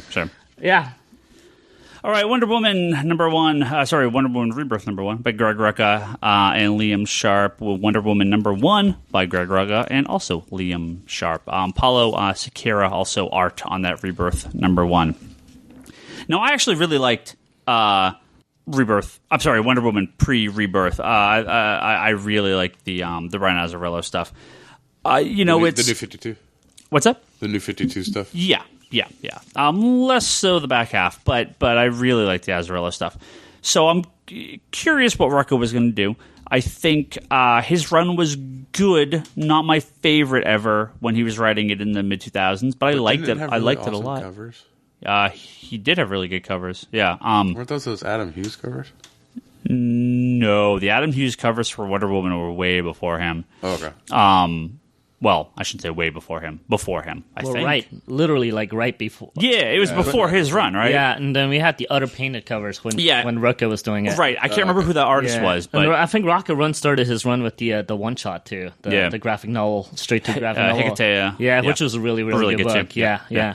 So I thought this idea of Wonder Woman here that's being presented is she has these kind of all these different stories running around that she's made of clay. She's three born origin stories. She's got a twin brother. So there's all these different things. She's like something is wrong. Like I'm purposefully being confused. Like someone is going out of their way to kind of do this.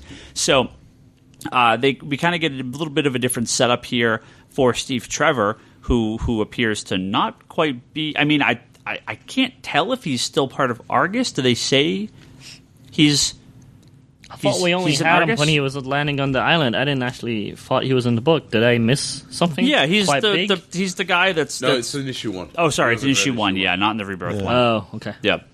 But he's kind of trying to track down the wounded people in I believe in Africa. And he's working with Etta Candy to, again, I believe they're trying to figure out. Yeah, I can't, it's not exactly clear where his plot's going. Yeah, I'm not. I just remember the picture, right? Kind of from that. That was right. Yeah, he's kind of like living his life without Wonder Woman. Yeah. Now, but the Wonder Woman part is Themyscira appears to have disappeared, and she is trying to track down various people that may be able to. Help her out. In this issue, well, in this issue, she's tracking down Cheetah. Well, but she's trying to. She went, and this is OG Cheetah, and she goes to her and is like, "Can you help me? Yeah. I need to find Themyscira."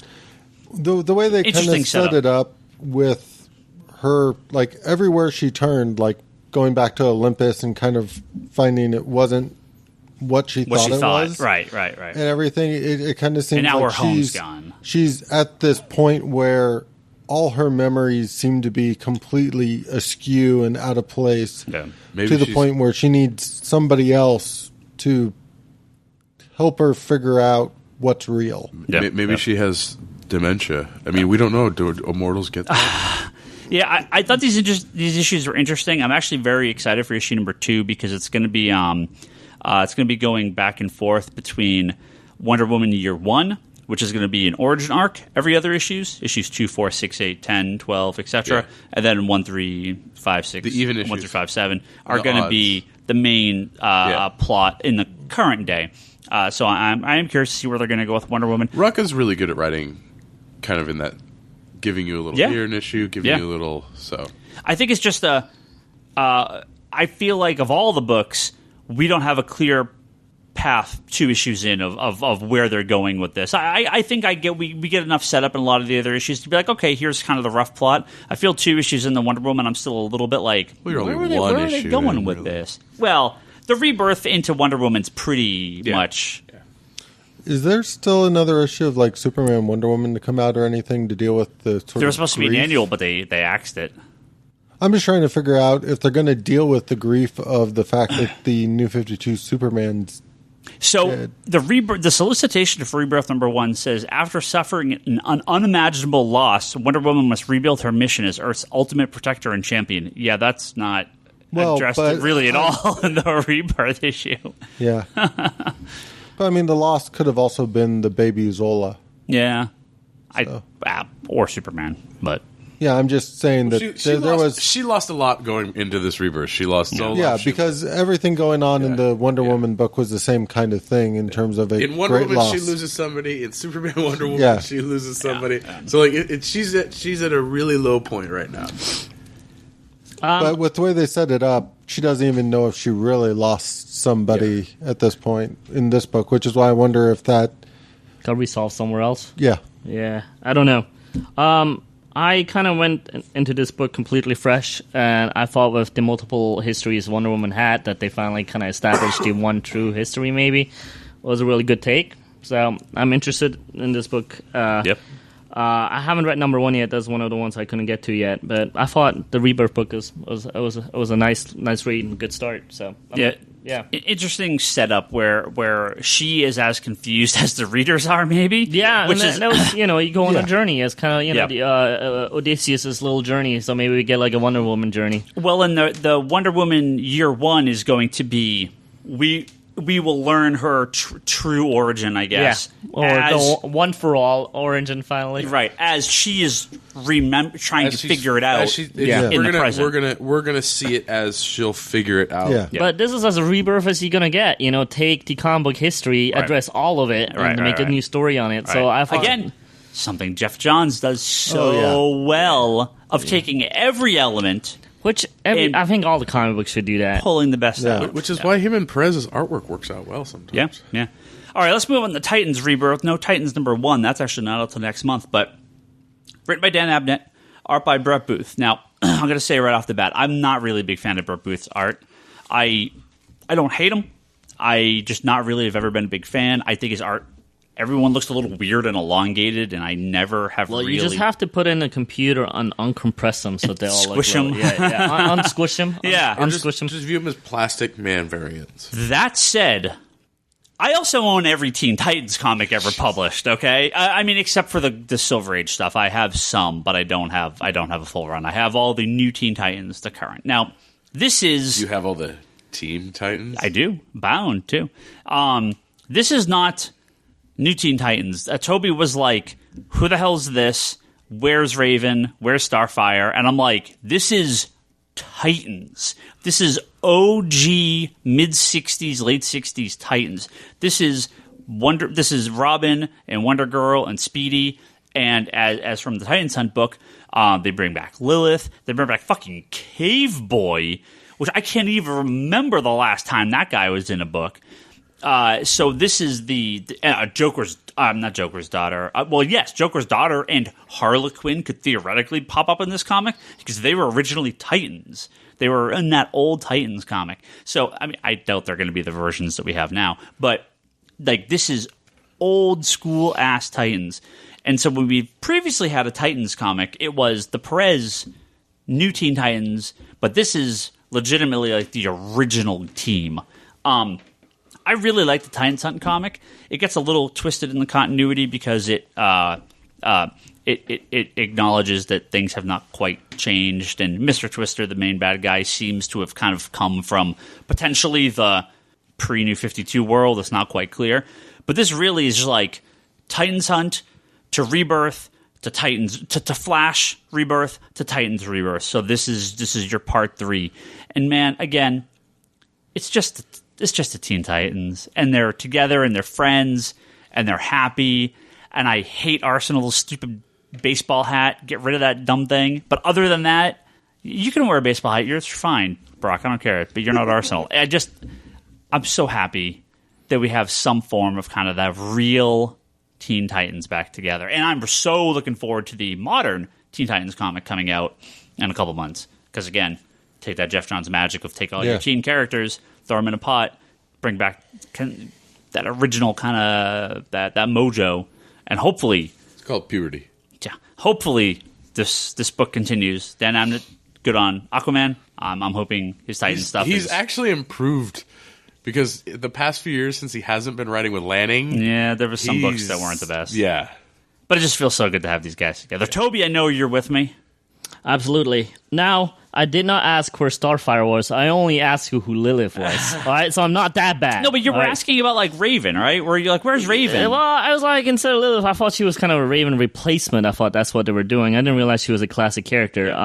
I do know all the other ones, obviously. I am very happy for this book. And, Oh, and Donna Troy. Oh, Donna Troy. Just had to be in Donna Troy. I mean, this is kind of what I've been wanting all along from New 52, right? I mean, I want Legacy back. So not only do we get Titans back, but the new Teen Titans, not new Teen Titans, but Teen Titans is back also.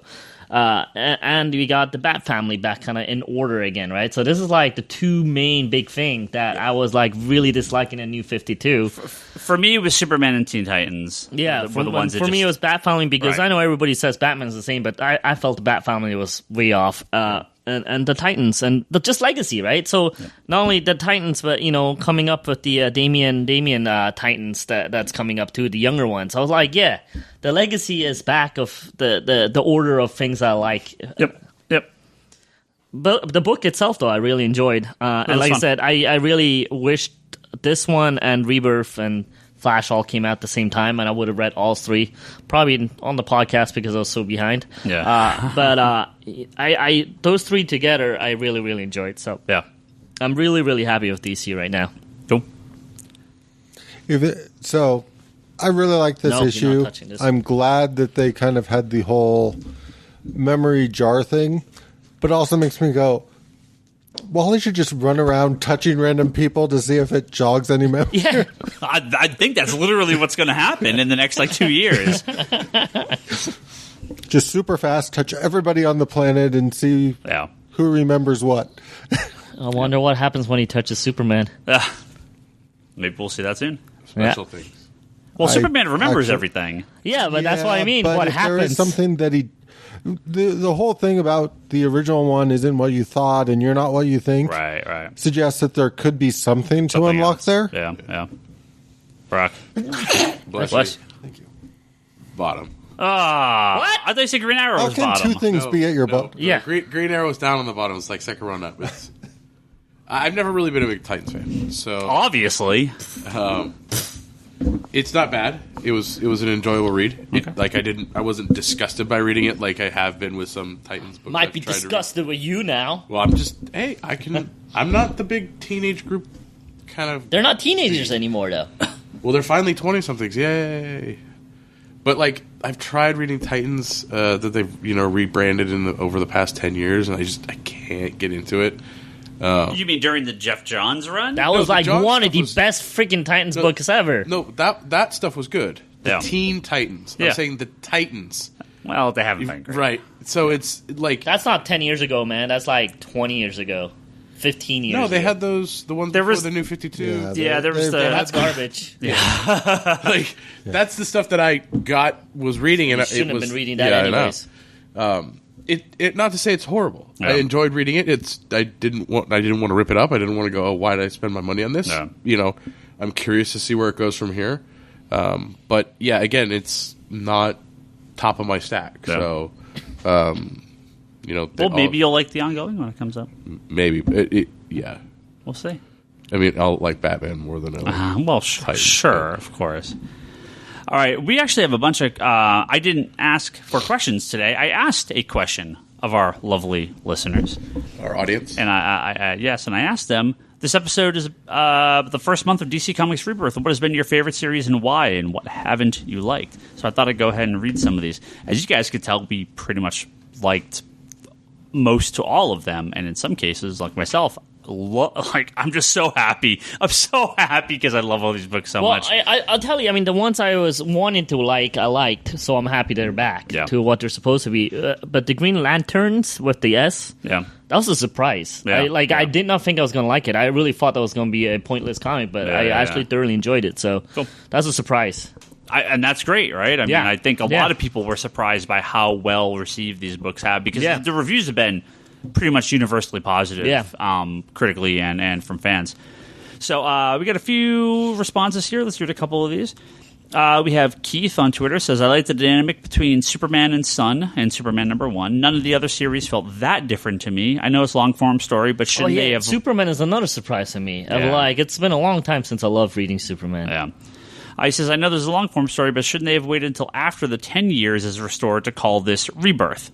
They're rebirthing our trust and and their quality more than they're rebirthing the 10 years into the DC universe. Although I'm sure that will be a longer plot. This is the DC's rebirth. It's not. It's them. This is DC Comics rebirth. It's less them so getting back to right, giving us quality titles across the board, establishing those solid books that we all love, like Batman, Superman, Wonder Woman, Titans, like all of these books that we love and we've been missing those things, but at the same time also giving us that 10% you said, which is something that we can experiment with or growing, giving us the detective that has this cast of characters that.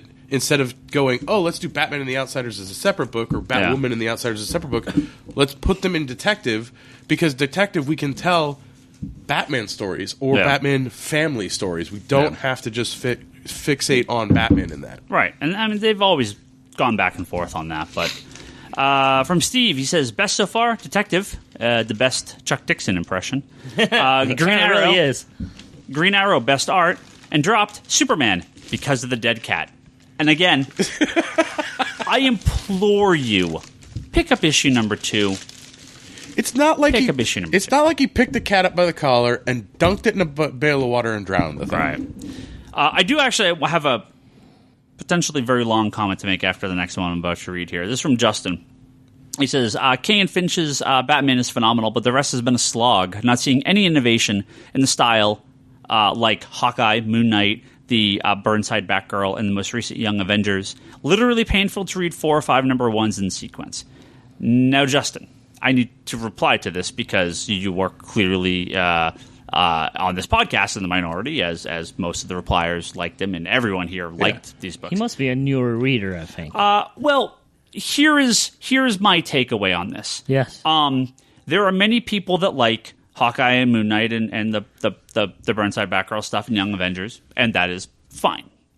There are many people, though, that do not like those titles. Marvel has gone, and with the New 52 and part of the DCU relaunch, and especially Marvel over the last couple of years, they have gone as far away from their traditional readership as they have potentially ever. Right? It is great that you like these books. The problem is, there are hundreds of thousands of readers out there that do not like those books. I can't say every Rebirth title is going to be selling 100,000 or 200,000 copies for its entire run, because we know that's not the case. But the books that he likes are popular on the internet. Let's say that. Hold on. Yeah. And they have their readership. Unfortunately, they are not generally sustainable titles. Marvel and DC, these books do not sell well in the long term for the companies. Most customers don't want these books. I'm not saying they're bad. I'm not saying they shouldn't exist. They absolutely should exist. But like DC's doing with Young Animal, it should exist as a small part of the book. Now, your Moon Knight book can be balls crazy all the time. The current Jeff Lemire Moon Knight book is amazing, right? Oh, no, it's fantastic. But the fact that you have 80% of your Marvel titles are very non-traditional makes it, where is your standard Marvel? Their readers are abandoning them left and right, just like DC's readers did throughout the New 52. So you can have your your Batgirl, your Moon Knight, your Young Avengers, but you're not going to get long-term runs in any of those books because they just don't sell well enough. So DC, and look for Marvel to do this too, DC needs a strong base that sells well, that is more, I'm not saying traditional in a bad sense, but they are what superhero readers want. Now, if you appreciate the more alternative comics, there will still be plenty of those. There's always independent books. There was always webcomics. But Marvel and DC got so far away from their base that DC, at least now, is pulling back a little bit, but they are still giving you some alternative titles. You're just unlikely to see them so much in the superhero genre. It'll be more things like Doom Patrol and Kif Carson. Marvel is going to do the same thing. I will bet any amount of money because their sales cannot continue the way they have been. They are going to pull... I mean, there's a new Marvel now, and God knows what's going to happen with this, but... are we calling it just SMAP now? I mean, they have, like... They're pimping, like, a slapstick comic and a bunch of garbage, and, like, I can't even imagine what they're thinking. But DC... Marvel will have their Rebirth as well. Enjoy the books you enjoy. I'm very happy that you like them.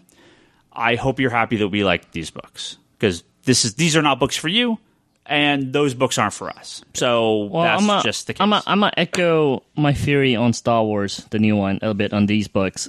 I think that's a perfect comparison. You know, they may not seem original to some people, but they are hearkening some of these feelings back that we've been missing in these books. And you start this way, like Star Wars, you kind of get everybody back on board.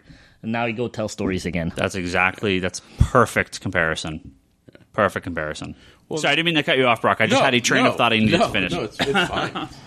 It's one of those things where, I think Justin falls not necessarily in that 10% experimental category. I think there's another portion of comic books out there that it's a totally different market. Yeah, it's a different market, right? Like, I mean, I was reading Batgirl with the New 52, and I was great, loving it. Boom, Burnside came out, I dropped it. Gone immediately. Like, I was gone. It's not Batgirl. Yeah, and you saw the numbers drop drastically Horribly. on Batgirl. Yeah. And the thing is because that Batgirl was not... No, it did. At first, numbers went way up. Yep. A lot of hype for it.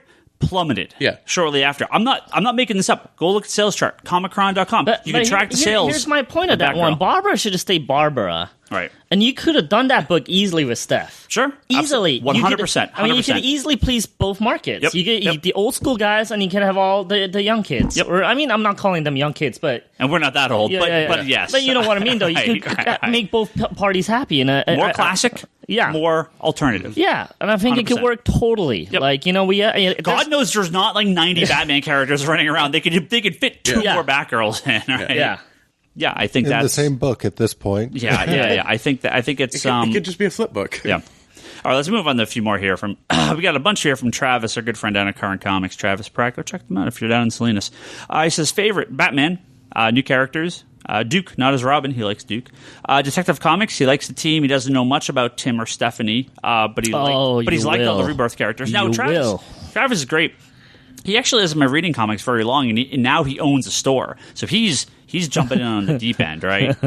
He owns a store? Well, he was a Travis from... from Current Comics. He hasn't been reading for a long time? He's only been reading for, at this point, I think, basically from the New 52. No, he does not know Steph and he was Tim? So he's a customer who got so into it so quickly, and they're doing gangbusters down there. Wait, he missed out on the whole Dixon glory days? Yeah. Now you can read trades. Yeah. So, Travis, you got a lot to catch up on. Yeah, Travis. Yeah. Holy moly, I did not know that about you. He says he liked Flash. He liked the good and new bad characters. He likes Aquaman because he's so underrated, but during the Jeff Johns run made him a fan. And he's interested in the Atlantean lore. Same with Wonder Woman, more backstory in the Rogues. So I like seeing Cheetah. Yeah. Interested in Superman in action because Jonathan is a great new character. And what's up with Clark during the Doomsday fight? And yeah, that's a good question. Well, Action brought in the hooded guy. From, Dr. Oz, from Mr. Oz, Dr. Oz.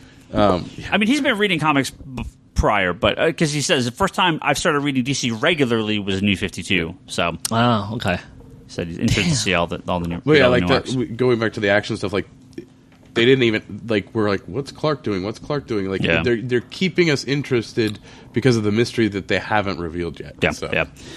Avo Nerd says Detective Comics has been the best thing out of Rebirth. James says, everybody that loves detectives should just go back and read all the dicks and stuff. You should, because that's what it's harkening back to. James Carroll says, I never cared about Superman until the recent run of action. It's probably my favorite DC series right now. Oh, beautiful. 2 issues in, and I actually really do like hearing this kind of stuff, because Superman deserves it. Yeah. He says, I love that it kind of humanizes Superman outside of his alter ego, and that's exactly what Superman should be. Yep. Brandon says, number 1, Green Arrow, number 2, Flash, number 3, Batman, which I assumed would be my number 1, because Vision is the best comic in 10 years, and you're probably right.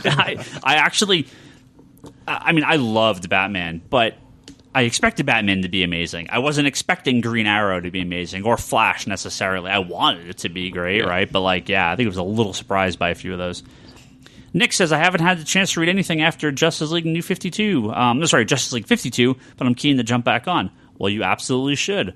All the Rebirth ones that have sold out, the first runs are back in print this week. Yeah. So go down to your local comic shop and pick them up. You can get Batman and Superman. Our good friend Problematic Cartoon, he always writes us, says, Flash is far and away the standout title for me. The writing and art are both spectacular. Also digging both Superman books. Oddly underwhelmed by Wonder Woman. I feel like I want to like it more than I actually like it. Feels jumbled so far. Also underwhelmed by Titans. Abnett is a great writer, but the art was trash. I'm not the biggest Brett Booth fan. I don't hate him. I'm not either, actually. I don't hate him. Yeah. I don't love him. I just kind of wish it was a different artist. That's my only... When Booth was doing the Flash stuff after Manipul left, I found just if you read it and didn't pay that much attention to the art... Is it a Frank Miller comic? You could get through it, so... Blake, it's not that bad. No, it's not that bad. Blake says, loving all of Rebirth so far, but Green Arrow has been a standout for me. Otto Schmidt's art is fantastic. Could not agree more with that. I do like his art quite a bit. Mike Coonrad says, Superman and Action have not been reading any Superman books for a while, and the books are both good. Flash is a close runner-up, no pun intended. Our good friend Indie Gator says, I just hope Indy found a good video game to play, because I know he had posted on the social networks asking for advice on a video game to play. Yeah. He says, Green Lantern was a huge surprise to me. Not a Green Lantern fan, but loved it. Wonder Woman is a close second. Oh, my wallet. Flash I want to like, but the art is bad. Oh. That's a little Toby channeling there. I'm with you, Indicator, completely. Jason says, impressed with Titans, hate Arsenal's ball cap, though. I agree with that. Superman Action is great. I came in wanting to love it, and I do. And now the cap wouldn't be so bad if Booth would just draw it better. It's just how he. No, the way he has it on his head is it's kind of broish. Lower. Yeah. And last, and on a down note here, this is from Alexis. He says, "I like Rebirth, but not as much as the start of New 52. It was so fresh. Rebirth is less exciting, in my opinion." No. Rebirth was interesting and exciting for like 5 minutes. Sorry. New 52 was interesting and exciting because you're like, what are they going to do with this? But the long term is where it failed for most people, right? This is getting back to classic, and it could fail as well. We have no idea. Well, but it feels right. It feels good again. It feels good, and that's what we just wanted. from reading what we have in these rebirths and these number 1 issues, it feels like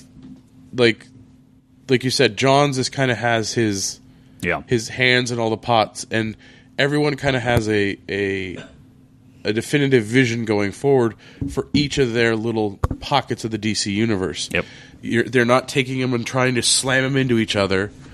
You know, they'll have they'll have them, but they're not forcing that into. Well, that was a problem in the New 52 was that they were a little too separate.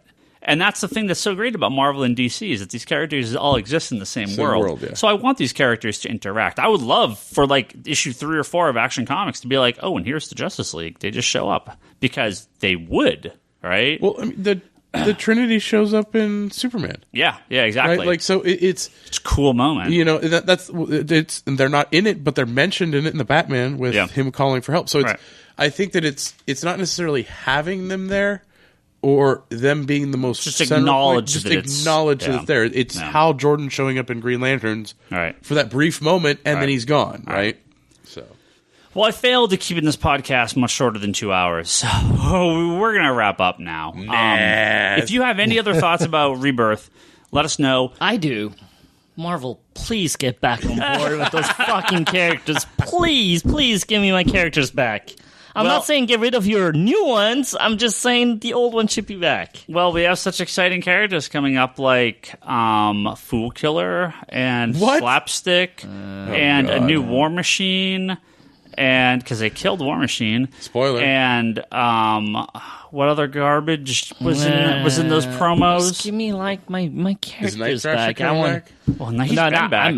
His skateboard. Night Thrasher's been in His brother or the original? no OG Night Thrasher. He's been in Contest of Champions, right? No, Or it's the Choosing Sides, right? well, he might have been in Contest of Champions. Night Thrasher Nobody's needs to read be that. in a New Warrior book. But he's in the Choosing Sides book for Civil War 2. Yeah. It's not that good. Eh. Are they doing the About to damage? say, I couldn't get. I cannot through the recommend choosing that. side. I got through the whole thing. You're braver If- man. if- I tried. I tried. If Ryan damage Higgins doesn't control's call good. me at 2 in the morning, actually, Ryan Higgins goes to sleep 11. If he doesn't call me at 11 at night, Unless I'm playing Overwatch. and he's not excited about Night Thrasher, then it's probably not worth it because Yeah. he's as excited as I am on New Warriors.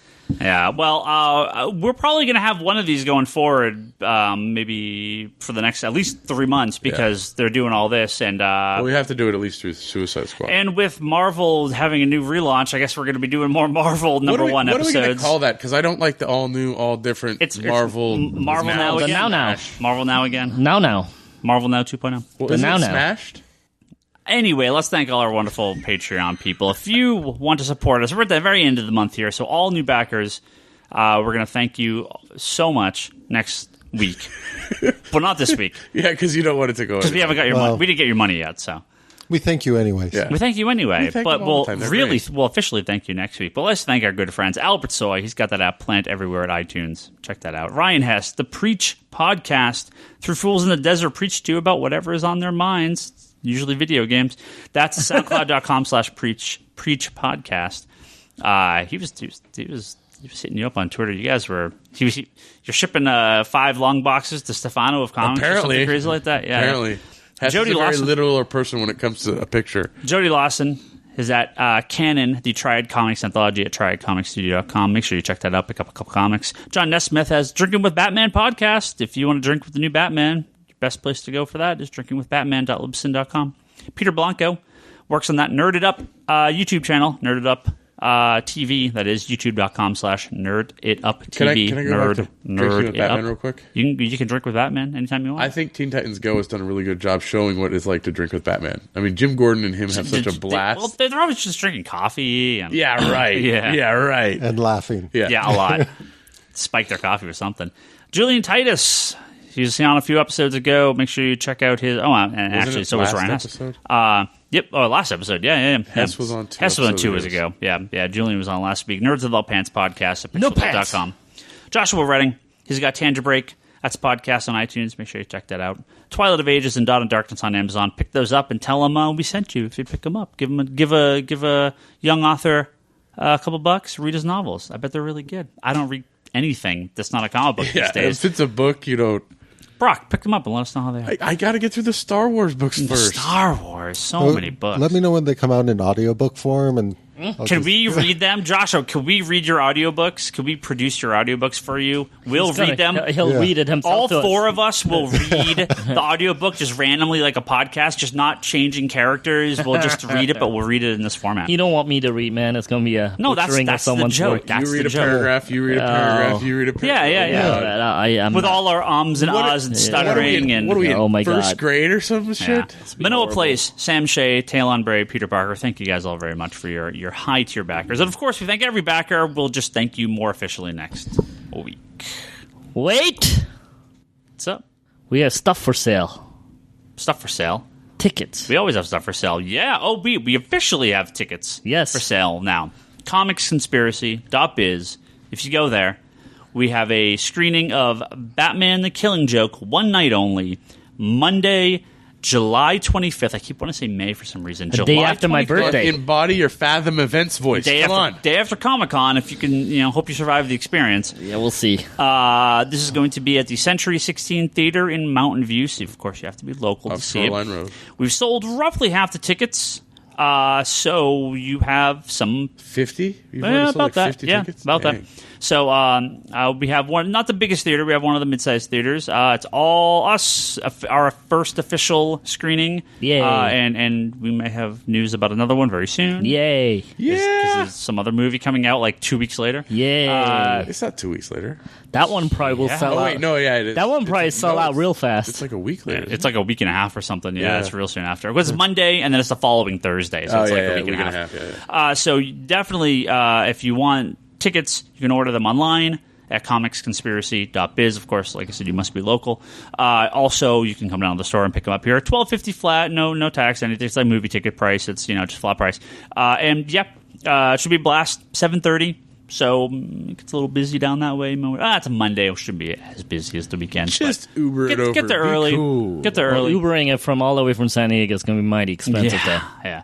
But we're really excited to do this. Damn, that bullet train's not done yet. I've been looking forward to this for a while. So very, very excited to officially do this, and we're still 100% sure, but hopefully gonna get some swag to give away from DC. I told you I want to shoot the t-shirt. Get a hit them Yeah, back but up. then I'm going to be looking at all this swag going, do we have to give it away? Can't I just keep it? Brock, never say I want to shoot gun in movie theater. Like, just don't ever say those words in a sentence together, okay? Doesn't matter if there's another word or two in there, just don't ever... Can I say cannon? Don't ever say projectile weapon in movie theater of any say, sort. Like, fire off. No. And I think my thought is just Lob. the swag's probably going to be cool, and I'm going to be like, no, you can't have it. Well, Charlie, you need to just bring your child army with you to the theaters. Going, kids, when I throw these, be ready to go catch it. No, I'll just tell Charlie people down you there. have to take one for the team. No, and then I'll shoot you with no. You're going to have a question that only your kids can answer. What is his name and how old is he? I'm going to be the funniest part. You wouldn't know the answer to I that. don't know any of your kids' names or how old they are. Like 19 or something like that. I don't know. I'm going to be there. Brock's going to be there. Charlie's going to be there. Maybe. Toby's a question. Bryce is a hopeful. It's just Comic-Con, so we'll see. Buy a ticket. We still have some left. ComicConspiracyPodcast.com, Geekbox.net, and on iTunes. That's where you can find this lovely podcast. Make sure you rate and review us. The Comic Conspiracy at Geekbox.net or that contact form at Geekbox.net. Please send us an email. We read those occasionally. Patreon.com/Comic Conspiracy. Go give us all your money. That's where you can do it. Digital. Channel your micro machines talking. Digital guy. The Comic Conspiracy at business being go and give us all your other money when you buy digital comics from us. ConspiratorBrock.com, that's Brock's thing. Wanders in the Fourth Dimension, that's Charlie's That's a thing thing. now. Etsy.com/shop/Leanne Hillard, that's Leanne's thing, my wife. And She has a just Flash. She's did a and, Flash. Constantine. Yep. She So got a bunch of stuff. if you're looking to go to Heroes and Villains next month Yeah, mid-August. or August, August, yeah, okay. mid-August. They're great prints. Yep. Ryan Higgins, Ryan. That's me. I'm on Twitter. Brock is Brock Sager. Larson Bryce. That's Bryce. He should be back hopefully 2 weeks. He's been overseas. He's been traveling a lot. A lot of footy. Toby XI. That's Toby. Insanity and Chaos. That's Charlie. Comics Con Store. That's Comic Store. Geekbox Comedy Button. Good Job Right Now. Talk Podcast and Manga Machinations. Those are all our other podcasts. Check those out.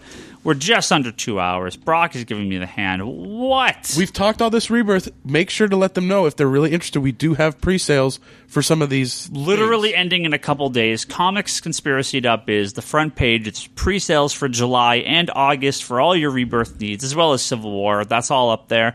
There's nothing else though, just those two. So, But go on there. there's always stuff Buy up there them. for pre-sale. So Yes. make sure you check that out. We just on a shipped regular out basis. Fuck.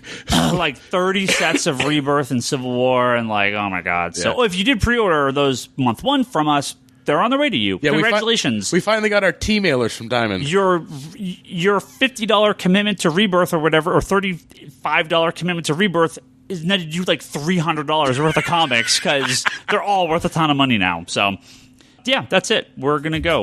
We will catch everyone next week.